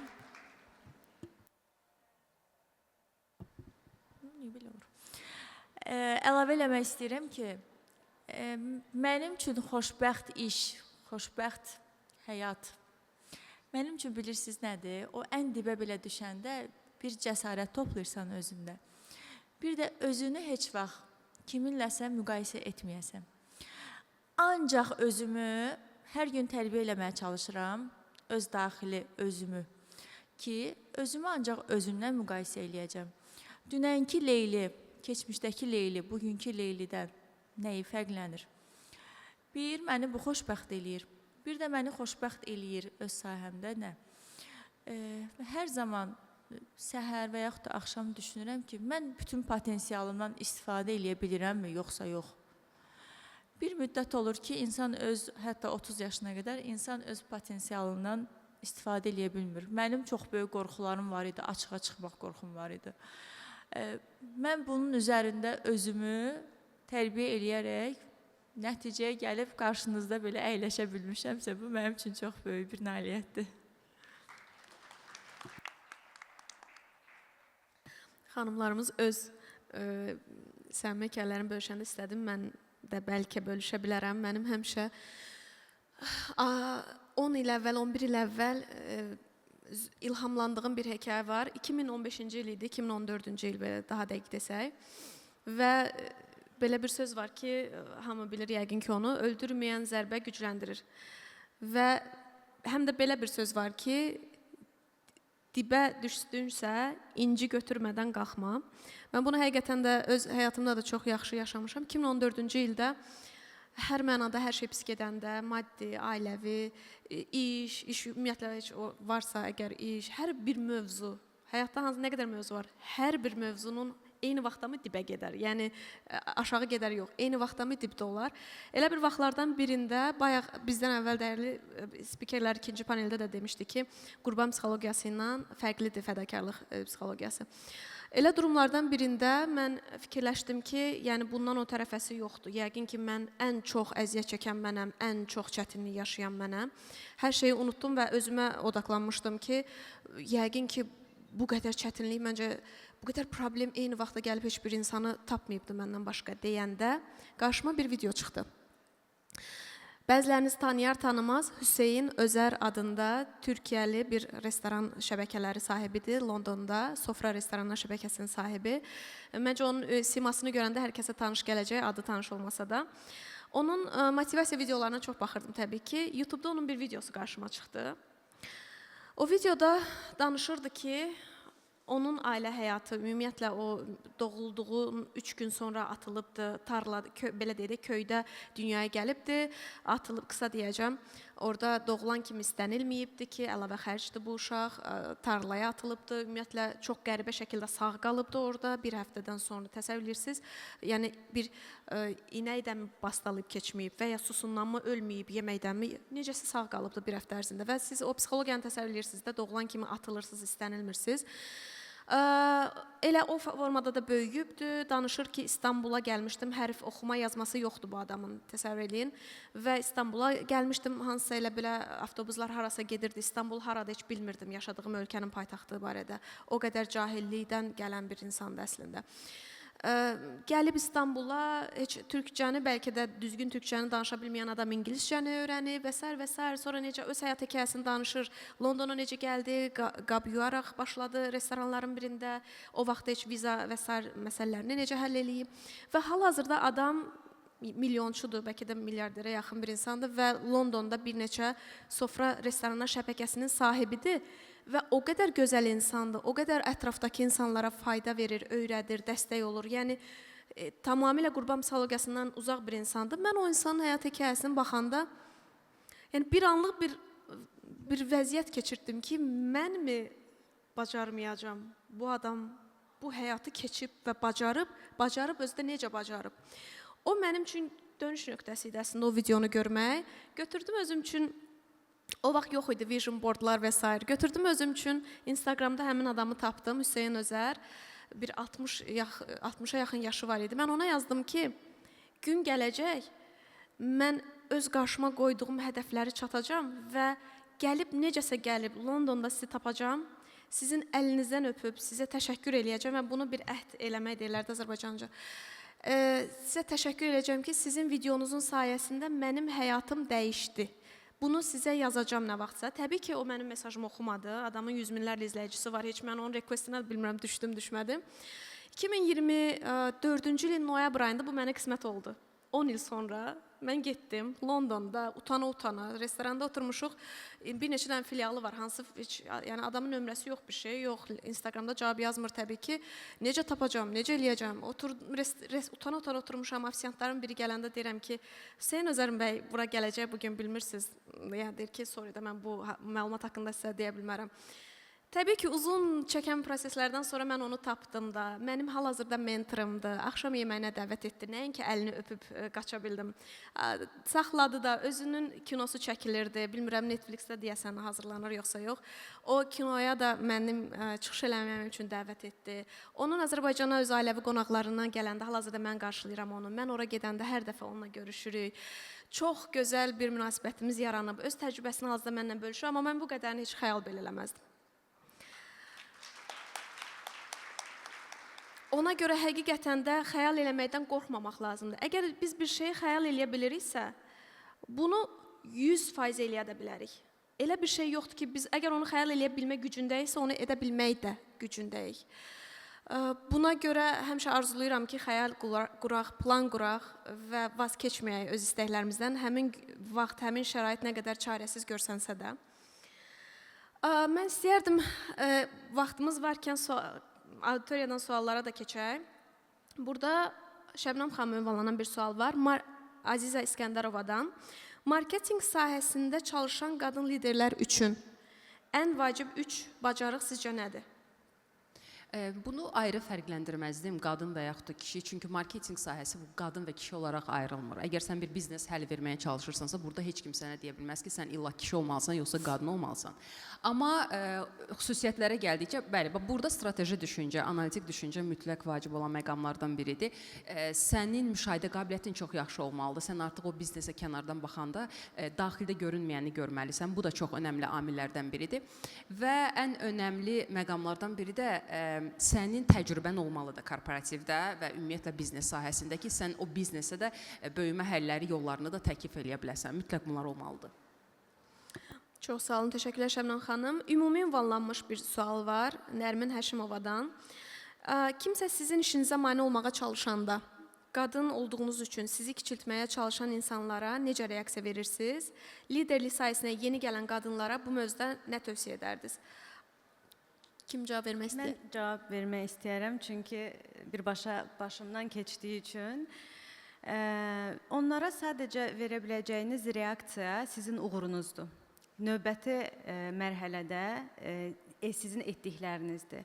Çünki spesifik olaraq mənim yaşadığım məsələdə mənim etdiyim işi öz adına yazmışdı başqa bir şəxs. Sonra hətta başqa şeylərdə danışmışdı. Bugünkü panelin mövzusu deyil, başqa vaxtda görüşərik, danışaram. Və mənim ona sadəcə reaksiyam oldu ki, bu onu onsuz da ikinci dəfə eləyə bilməyəcək axı. Bu mənim kapasitəmdə olan, bu mənim beynimin məhsuludur. Əgər bu adam bunu ikinci dəfə eləyə bilməyəcəksə, niyə görə öz adına yazmağa çalışır? Və mən getdim, onu daha da yaxşı etməyə çalışdım. Özümə hədəf qoydum ki, mən bunu indiki etdiyimdən daha da yaxşı edəcəm. Daha da çox uğur qazanacam ki, bu insana və yaxud da ki, digərlərinə göstərim ki, heç də sizin dediyiniz kimi mən pis deyiləm, mən uğursuz deyiləm, mən geridə qalmış deyiləm, mən emosional deyiləm, impulsiv deyiləm. Çünki qadınlar işləyəndə bizə çox vaxt deyirlər ki, qadınlar çox impulsivdir, çox emosionaldır. Əsəbləşirsən, iş tələb eləyirsən, deyirlər ki, aqressivsən. Pis olursan, deyirlər ki, emosionalsan. Yəni, deyəcəklərinə artıq şaşırıblar açıqcası. Hələ mənfi axtarmağa çalışırlar ki, bir dənə hələ mənfi atsınlar üstümüzə. Mən yenə də necəyəmsə, elə olmağa davam eləyirəm. Bəzən olub ki, daha cavan yaşlarımda belə çətinliklər görəndə daha kişi kimi davranmağa çalışırdım. Daha kişi kimi danışmağa çalışırdım, kişi kimi geyinməyə çalışırdım. Sonra dedim, xeyir ola, mən qadınam. Mən belə geyinmək istəyirəm, belə danışmaq istəyirəm. Kiminsə xoşuna gəlmirsə, getsin güzgüyə baxsın birinci, özündəki qüsurları tapsın. Ondan sonra gəlib məndəki qüsurları tapar. Belə. Çox sağ olun Talifə xanım. Növbəti sual səsləndirim.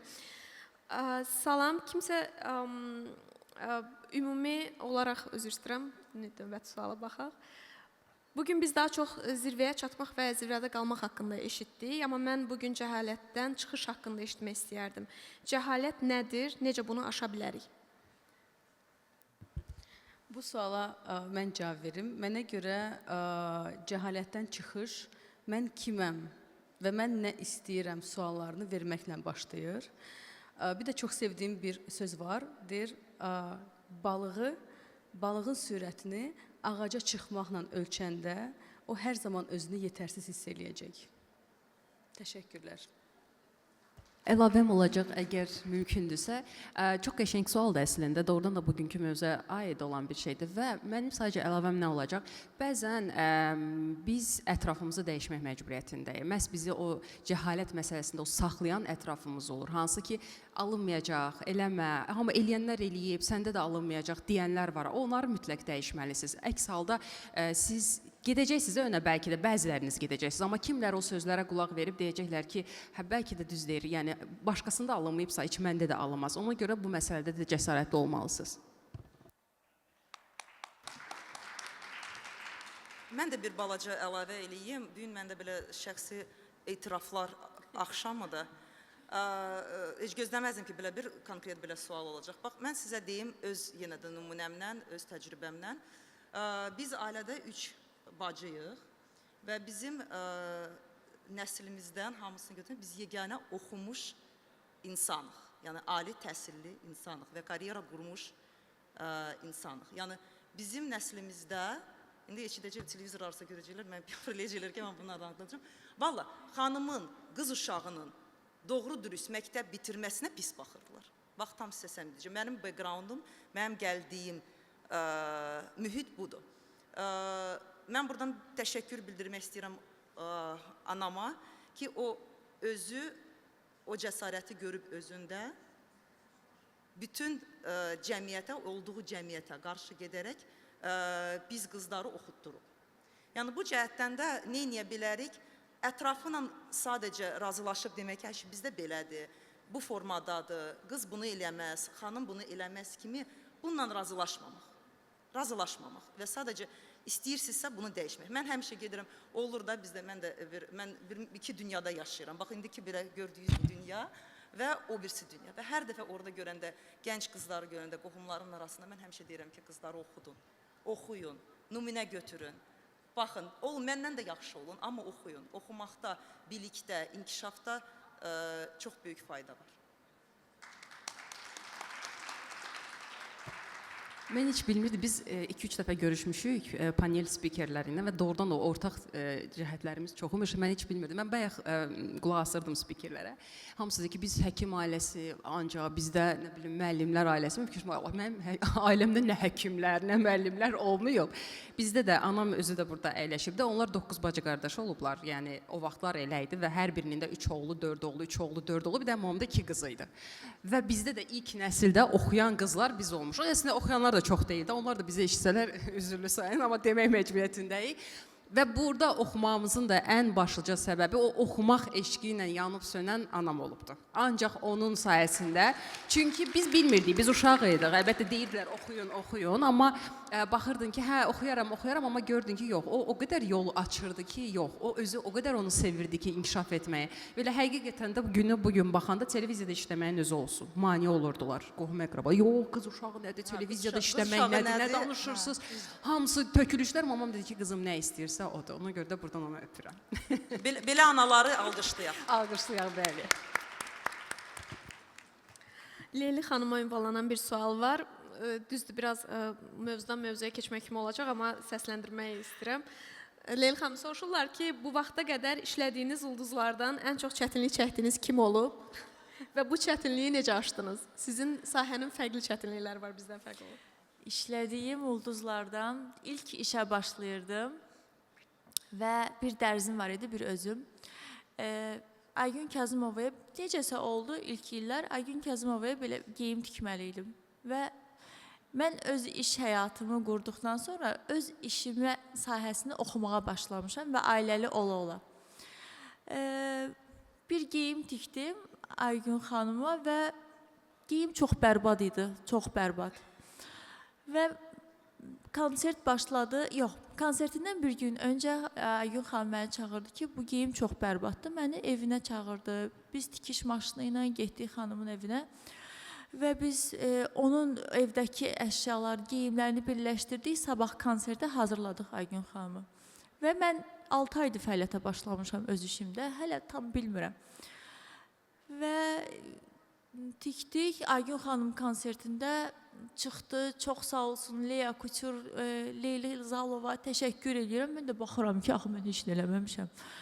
Necə təşəkkür edirəm? Özüm özümdən utanıram. Az qalıram ki, durum gedim. Sadəcə deyirəm ki, adam mənə yaxşı təqdim edir də. Və orada özümə bir söz verdim ki, illər keçəcək. Hətta bunu mən hər dəfə deyirəm. Deyirəm, özüm orada özümə söz verdim ki, illər keçəcək və mən sənə bu çox sağ ol deyil əslində. Mən sənə ödənişli paltar tikəcəm nə vaxtsa. Həqiqətən də üstündən bir neçə il keçdi. Mən o xanımla ödənişli işləməyə başladım. Ulduzlarla işləmək yaxşıdır. Məsəl üçün, o xanımla işləyəndə mən ilk səhvim idi. Mənə o qədər gözəl təqdim eləmişdi. Mən bunu heç vaxt unutmaram. Amma bilirsiniz necədir? Hər bir insana toxunanda bunun fərqi yoxdur. Zaten məşhurlar bu işin vitrin tərəfidir. Hər bir insana toxunanda, ona geyim tikəndə biz onun əsas içindəki dəyərlərə, biz ona toxunuruq, biz onun hisslərinə, emosiyasına. Biz təkcə parçaya toxunub nəsə tikmirik. Biz onu hiss eləməliyik, biz onun ruhunu bilirik, ondan sonra bu işə başlayırıq. Hər bir ulduzun da bir öz daxili dəyəri var, öz qorxuları var. Ona uyğun hərəkət eləyirik. Belə deyim. Təşəkkürlər Leyli xanım. Növbəti sualı səsləndirim. Mərhəmətli lider yoxsa ədalətli? Olar mən buna bir qısa verim. Məncə ədalətli, baxın, yenə deyəcəksiniz, Nazlı oturub burada şirkətin tərifləyir. Bizdə Moonwake-də dəyərlər sadəcə belə divarda qəşəng yazdığımız şeylər deyil, doğrudan yaşadığımız bir dəyərlərdir və orada bir dənə dəyər var, vacib bildiyimiz və bizim belə deyək, korporativ mədəniyyətin başlığında duran, əsasında duran dəyərdir, feedback, yəni geri dönüş, Azərbaycanca düzdür də, feedback. Biz daim bir-birimizə yuxarıdan aşağı, aşağıdan yuxarı feedback. Nəyə görə bu vacibdir? İndi ədalətli o zaman olursan ki, sən neysə düz görməyəndə, səhv görəndə, sən qayıdırsan, deyirsən ki, bunu düzəlt və bunun düzəltmək yolu da budur, kömək edirsən, də gedirsən ki, yox, elə görürsən ki, belə bir işçidir ki, sən onu özün buraxırsan, özü gedib işlərini düzəldə bilər. Amma sən onu biraz belə, nə bilim, üstün örtsən, bu dəfə xətrinə dəyər desən, bu forma sən özünü qoruyursan, amma eyni zamanda da o insana imkan verməyəcəksən ki, o inkişaf eləsin. Mən özüm çox ciddi feedback, yəni bu geri dönüş olan mədəniyyətdə, korporativ mədəniyyətdə böyümüşəm. Bizi öldürürdülər. Səhv elədin, ağzıma gələn deyil. Ya bunu bu formada elə, bunu belə elə. Və bu belə bir ifadə var, zakalka. Yəni öyrəşirsən buna. Hə, sən bir dəfə soyuq suyun altına girdin, 2 dəfə. 3 dəfə ondan sonra görsən ki, sən bunu artıq öyrəşirsən və daha dözümlü olursan, güclü olursan. O cəhətdən ədalətli, yəqin bu cəhətdən ədalətli lider o özü üçün çətindir, lider üçün çətindir. Amma işçi üçün məncə ən dəyərli liderdir. Çünki sən ona ədalət formada hər şeyi göstərsən. Təbii ki, heç kimin şəxsinə toxunmamaq şərti ilə.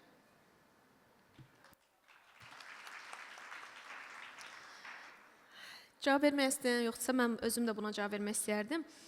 Ümumiyyətlə, bu yolda əlbəttə ki, həmişə səhv eləyə gəlirik. Hər il çox ağır səhvlər biz özümüz də eləmişik. Bakı Dizayn Akademiyasında olanda ümumiyyətlə biz çox 24-25 yaşından başlamışdıq sahibkarlıq fəaliyyətinə. Bunun mütləq mənfi tərəfləri də olmalıdır. Bəzi şeyləri təcrübə etmədən ilk olaraq öz şirkətinlə başladıqda belə fakaplar deyirik, çox böyük səhvlər eləyirik. Bunlar nələrdir?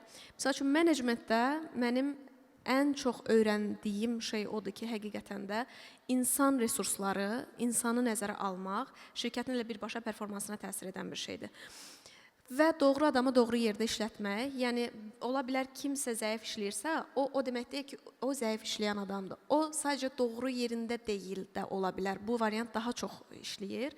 Onu dəyişdirib doğru yerinə qoyduqda ümumiyyətlə, hər kəsin performansı dəyişir və mən həmişə komandanı saatın içini mexanizminə bənzətmişəm.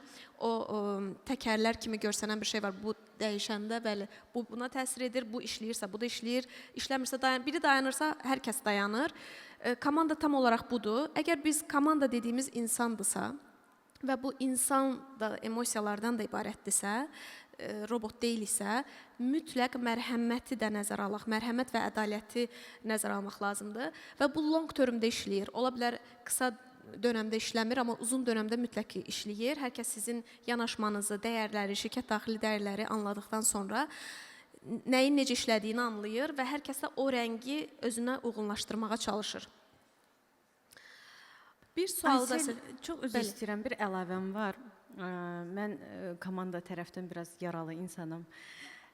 Çünki dəyərləri yazmısan, dəyərlər ideal, əməkdaşları cəlb eləyirsən işə, dəyərlərlə bağlı workshoplar keçirilir, yeməklərə gedilir, team buildinglər olur və s. Amma gəl gör ki, sən mərhəmətli davrandığın zaman bundan sui-istifadə halları olur. O qədər olub qarşılaşdığım və üsyan elədiyim ki, deyir, işıqlarımız sönüb və yaxud da ki, rəhmətə gedən var və s. Bir dəfə rəhmətə gedir. Ayda neçə dəfə bir insan rəhmətə gedər də. Qalırsan belə ki, desən ki, yox işə gəl, şəxsi vicdanınla üz-üzə qalırsan. Desən ki, yaxşı get, iş qalır bir kənarda.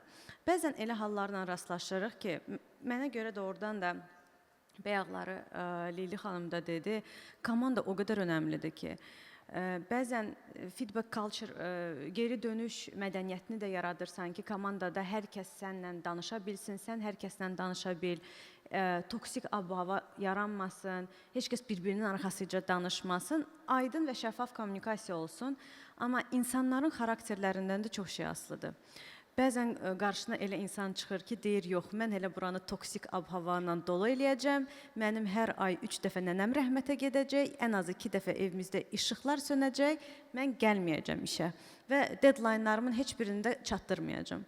Sən də qalırsan ki, deyirsən, ədalət prinsipində orada oyanır ki, gedim, izah eləyim, başa salım ki, sən cavansan, başa düşmürsən gələcəkdə ki, bu nə məsuliyyətlər gətirə bilər, nə nəticələr verə bilər sənə. Gəl, mən sənə başa salım da, ən azından bir neçə il səndən daha çox təcrübəm var. Başa salırsan, deyir, oldu, baş üstə, başa düşdüm, 2 həftə. Sonra sağollaşırsan ki, alınmır. Bəzən doğrudan da alınmır. Nə qədər çalışsaq da, nə qədər istəkli olsaq da, bəzən olmayanda olmur. Və bunu da qəbullanıb növbəti mərhələyə keçmək lazımdır. Mən sizlə razılaşmıram. Çünki mərhəmətli olmaq olar, amma işdə mərhəmətli olmaq və ədalətli olmaq, əgər işdə işin qaydaları, işin sistemi yoxdursa, orada sahibkarın, direktorun mərhəmətli olmağı və yaxud da ədalətli olmağı lazım deyil. İşdə sistemi qurduqdan sonra artıq o özü davam eləyir. O işçi sənə yaxınlaşıb deyə bilməz ki, 3 gün icazə ver, 3 dəfə ölüb, 5 dəfə dirilib və s. Mən belə düşünürəm ki, sistem olduğu halda bu hallar baş vermir. 15 dəfə sistem qurmuşam. Onun 15-də də birində 155 nəfər işləyib, birində 10 nəfər işləyib, birində 2 nəfər işləyib. İnanırsınız ki, hamısında bu keyslər olubdu. Bəziləri hətta dövlət qurumları olubdu. Dövlət qurumlarında ümumiyyətlə söhbəti heç açmaq istəmirəm, nələr baş verir. Yəni sizin də haqlı olduğunuz məqam var. Mən tamamilə demirəm ki, sizinlə razılaşmıram. Sistem əlbəttə ki, önəmlidir. Amma sistem ümumi belə deyək də illik nəticəyə çatmaq üçün çox önəmli olan bir faktordur ki, sən nəticələr və yaxud da ki 3 illik və s. strategiyandakı olan nəticələrə çata biləsən. Amma bытовой problemlər, necə deyim, məişət problemləri deyək də, kiçik məişət problemləri olur komanda daxilindəki olan yoldaşlarınla və başa düşmək lazımdır ki, onlar da insan oğludur. Bəziləri yorulur, burnout hiss eləyir, deyir ki, mənə vaxt ver, mən özümə gəlim, onu anlayırsan. Bəziləri ümumiyyətlə istəyir ki, işləyər kimi görsənsin, amma işi eləməsin. Yəni bu hallar mənim başıma gəlib, inşallah sizin başınıza gəlməz. Çünki çox sancılı proseslərdir. Ümid eləyirəm də gəlməz. Amma hər kəs fərqlidir, hər sahibkar da fərqlidir bu arada. Hər kəsin Mən demək istəyirəm ki, sizə, yəni ümumiyyətlə bizim həmişə ətrafımız, istər ana, ata, həyat yoldaşı, fərq eləmir, istər biz direktor olaq, fərq etmir, işçi olaq. Həmişə bizdən hər şeyi əla etməyə gözləyir də cəmiyyət bizdən. Amma kifayət qədər yaxşı eləməyə də bizim haqqımız var da. Və ona görə düşünürəm ki, elə işçilərdən də mən belə çox mərhəmətsiz danışdım, məndən sonra işləmək istəyən olmaz. Ona görə düzəltmək istəyirəm. Düşünürəm ki, haqlısınız siz də, amma ki, sistem olduğu halda və hamı hər şeyi əla etməyə vacib deyil də. Yəni biz kifayət qədər də yaxşı etmə haqqımız var. Təbii ki, işçilərin də haqqı var. Elə bu yerdə bu tədbirin təşkilatçısı Facemark şirkətinin rəhbəri Rafiq Unaltayın idarəçilik haqqında kitabını çox tövsiyə edirəm. Çünki həqiqətən mən onun faydasını çox görmüşəm. Rafiq Unaltay özü elə idarəçiliklə bağlı konsultantdır. Bu yekun desək bu fikirləri ümumiyyətlə sistem qurmaq, bəli, əlbəttə ki, işləyir və o sistemin içində insan emosiyalarını da nəzərə almaq lazımdır. Ancaq mərhəmət və ədalətli gedərək yox, əvvəldən bir prinsiplər olur. One-to-one'lar deyilir, ümumiyyətlə, hər ay o görüşlər olur. Hər şeydən xəbərimiz olanda və doğru insanları əvvəlcədən işə götürdükdə belə problemlərin kökü kəsilə bilir. Bu mümkündür. Çox təşəkkür edirəm hər kəsə. Ümumiyyətlə, son bitirmədən, paneli yekun vurmadan hər kəsdən son bir cümlə istəyərəm nə ilə bağlı. Bizi həm də gənclər izləyir. Biz bugün çox danışdıq sahibkarlıq fəaliyyətindən, karyerdə yüksəlməkdən, amma suallar ünvanlayanda öz yaşlarını da qeyd ediblər ki, 19-20 yaşında bugün gənclər də izləyir, həm də canlı yayımda da daha sonra izləyəcəklər. Özümüzün 20 yaşındakı özümüzə nə tövsiyə edərdik bir cümlə ilə səsləndirək və həmin o səsləndirəndə həm də biz söz vermişik ki, auditoriyaya bir hədiyyəmiz olacaq bütün spikerlərin. Elə öz hədiyyəmiz də nədən ibarətdir, onu bildirə bilərik. Sırayla davam edək. Mən özümə nə tövsiyə eləyərdim? Mənim təcrübəm bunu göstərir və bundan qorxmamaq lazımdır ki, insan zirvəyə qalxanda yanında çox adam olur. Komanda olur, dəstəkçilər çox olur. Amma sən o zirvədən düşəndə sən tək düşürsən. Və bundan qorxmaq lazım deyil. Çünki bundan sonra daha da güclənirsən. İştirakçılardan hədiyyə ilə bağlı biz düşündük. Vavumunda çox böyük cəmiyyət qurmaqla bağlı, strategiya ilə bağlı, layihələrin idarə olmasına bağlı böyük bir təcrübəm var. Onun üzərinə bir də 5 ilə yaxın korporativ təcrübəni gəlirəm. İştirakçılardan bir nəfərə bununla bağlı bir görüş, mentorluq edə bilərəm. Sevərək. Çox təşəkkürlər. LinkedIn üzərindən yaza bilərsiniz. LinkedIn Arzu Ağazamanova. Çox təşəkkürlər. Çox sağ olun Arzu xanım. Mən yəqin özümə deyərdim ki, mən çox fikirləşdim bunu. İndi iki daşın arasında mən dəyişdim fikrimi ki, bu suala necə cavab verəcəm. Mən özümə deyərdim ki, çox həyəcanlanma, hər şey yaxşı olacaq. Bax, yəqin belə deyərdim. Çünki mən o dövrdə yadımdadır ki, özümü çox özünü qamçılayan adam. Mən yəqin o belə bir yarışma olsaydı, özünü qamçılayanların içində yəqin bir top lider olacaqdı. Bax, özümə deyərdim ki, daha az özünü qamçıla, hər şey yaxşı olacaq. Hə, hədiyyə. Mənim bax o sual, o feedback mənim yaralı yerimdir. Mən həmişə bunu çalışıram hamıya və belə deyək də o mədəniyyət, korporativ mədəniyyət nöqteyi nəzərdən çətin. O sualı kim verib? Xanım, mən sizi olar dəvətliyim bir nahara, bir yerdə nahar edərik, onun ətrafında da danışarıq. LinkedIn-də mənə yazarsınız zəhmət deyilsə, ayarlayarıq. Allah, çox sağ olun Nəzih xanım. Leyli xanım. 20 yaşındakı özümə demək istəyərdim ki, tələsmə. Çünki sürətlə böyümək istəyirsən, böyümək istədiyin zaman öz sağlamlığını itirə bilərsən, daha dərin böyü və daxili balansını hər zaman qoru. Ruhunla qəlbin bir-birini hər zaman eşitsin. Mən özümə bunu demək istəyərdim. Və mən hədiyyə olaraq Dəbli Bakudan və Leya Kuturdan mənim 2 hədiyyəm var. İstəyərdim ki, hədiyyə eləyim. Əgər kiminsə ən xoş günü və yaxud da ən gözəl günündə yanımda olmaq istəyirsə, yaxınlaşa bilər. Çox sağ olun Leyli xanım. Ümumiyyətlə, hədiyyələr barədə LinkedIn üzərindən yaza bilərsiniz. Biz nəyə görə bunu belə seçmədik Kahootla? Çünki kimin ən çox hansı sahədə təcrübə ehtiyacı varsa, ona getməsi daha doğrudur. Buna görə də LinkedIn üzərindən spikerlərimizə yaza bilərsiniz, hansı sahə üzrə konsultasiyaya və mentorluğa ehtiyacınız varsa və ya Leyli xanımın bildirdiyi kimi Dəblidən geyim. Talifa? Mən çox fikirləşdim bu sualı. Doğrudan da çox ağır sualdır. Sən özünə əmanətsən, narahat olma, qorxma və irəli. Bu frazaların hamısını deyərdim. Çünki bəzən çox tək olduğumu hiss elədiyim anlar olub ki, hər şeylə tək savaşmışam. Yanımda məni dəstəkləyən insanlar olmayıb. Şükür ki, bu günlərə çox sevdiyim ailəm, dostlarım, sevdiyim insanlar var, amma həmişə belə olmayıb və o zamanlarda da özümə dəstək çıxmışam. İndi də öz cavanlığıma demək istəyirəm ki, sən varsan, qorxma. Bu qədər. Hədiyyəniz barədə. Sorry. Hədiyyə ilə bağlı da ki, bayaqlara əl qaldıran xanımları gördüm ki, öz təşəbbüslərini yaradırlar. Hansı sahədən asılı olmayaraq biznes sahəsində startup qurmaq, quruculuğu ilə bağlı konsultasiya təklif eləyə bilərəm.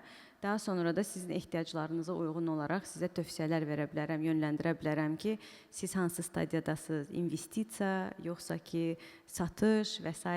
mərhələləri bu qədər. LinkedIn-dən yaza bilərsiniz.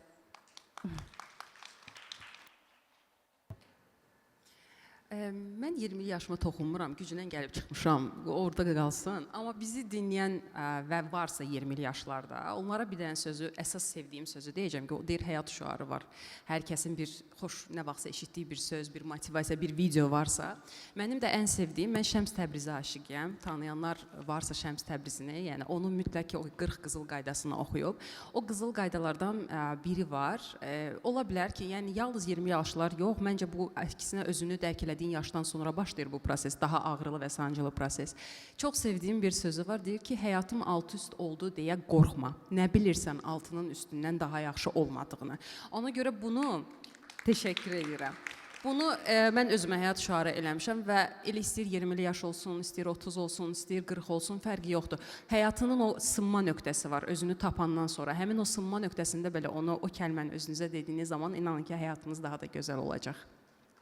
Və Hədiyyəyə gəlincə isə mən Marlab şirkətində hal-hazırda çalışıram. O dediyim yeni bir zirvədir mənim üçün. Görmək istədiyim mənzərə üçün qalxıram və düşünürəm ki, artıq orada dayanaram yəqin ki. Biz bizneslərin böyümək üçün həllər təklif edirik. Əgər sizin aranızdan xanımların içərisində öz biznesini quran, böyüməsində problemlər olduğunu görən, ümumiyyətlə fikirləşir ki, biznesi qurmuşam amma nəsə getmir, nəsə çatmır deyə düşünürsə, mənə LinkedIn üzərindən elə öz adımla Şəbnəm Hümbətova adıyla yaza bilər. Aranızdan biri ilə görüşərik, bir konsultasiya eləyərik, ilkin fikirlər və tövsiyələr də vermiş olarıq. Deyəcəm. Təşəkkürlər. Buyurun. Biz sonluğa keçirik yoxsa yox? Sürprizimizə eləyək yoxsa yox? Mən sonluğu Şəbnəm xanıma həvalə edirəm. Çox təşəkkür edirəm öz adıma. Buyurun.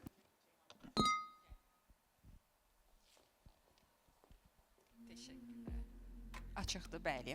Rica edəcəm bütün xanımlar yanıma gəlsin. Təşəkkürlər. Biz tədbirin əvvəlindən izləyirik. Burada çox fərqli xanımlar, fərqli çıxışlar oldu. Həqiqətən də çox bəyəndik hər bir çıxışı. Və biz görüşmədən əvvəl fikirləşdik belə bir aktivitə eləyək ki, hər birimiz fərqli bir çiçəklə çıxaq. Bunun mənası nədir?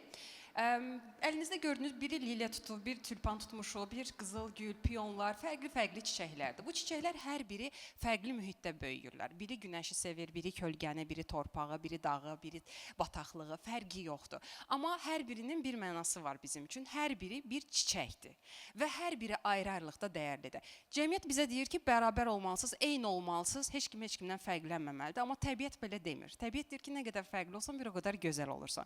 Amma bir şey də var ki, bu çiçəklər bir araya gələndə, zəhmət olmasa,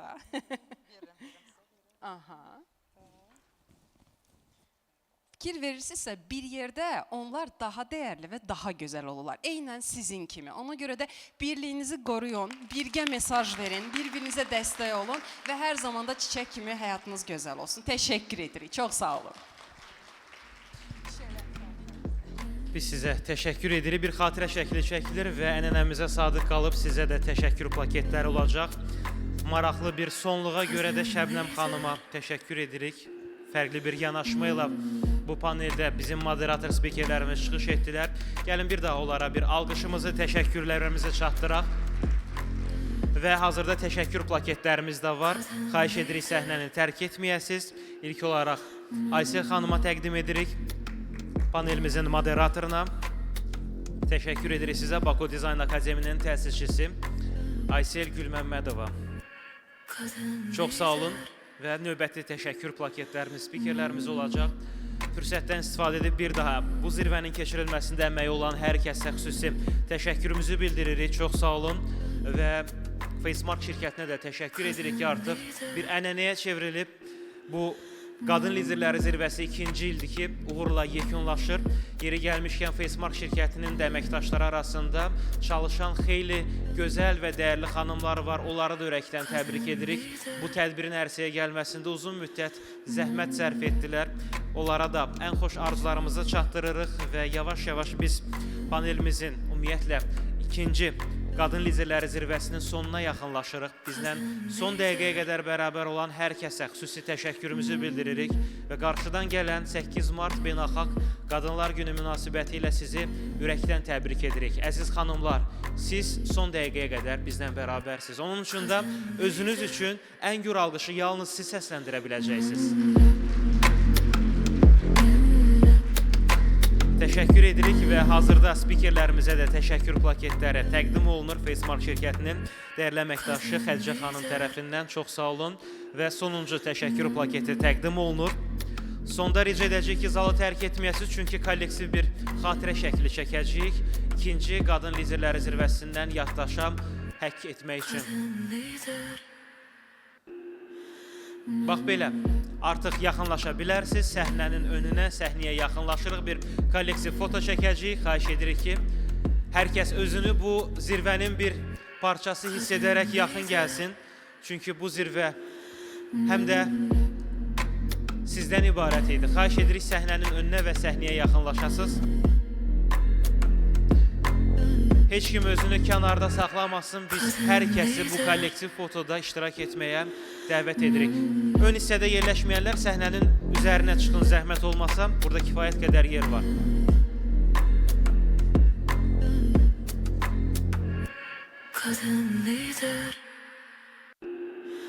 Kadın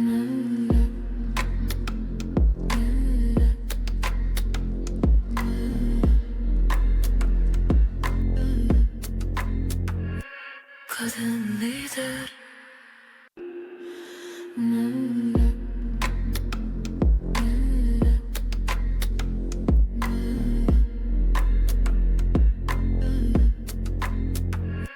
Kadın lider.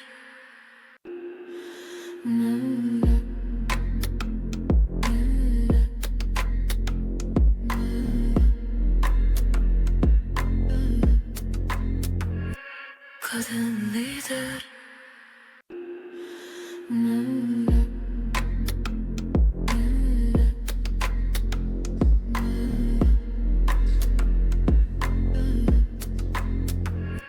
Kadın lider.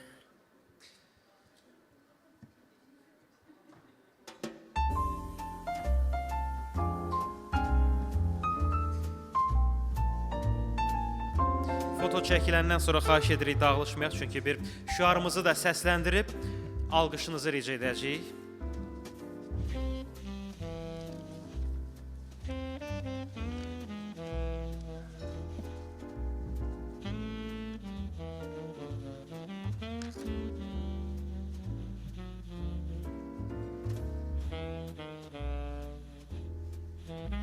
Foto alındıqdan sonra xahiş edəcəyik, video çəkəcəyik.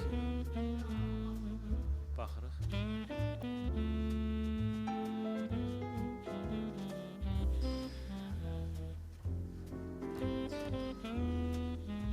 İndi isə video çəkəcəyik, sonda sizin gür alqışınızı xahiş edəcəyik.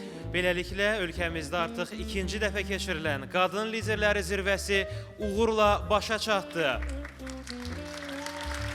Alqışlarımızı ucaldırıq və növbəti zirvələrdə görüşmək ümidi ilə. Sağ olun, sağlıqla qalın.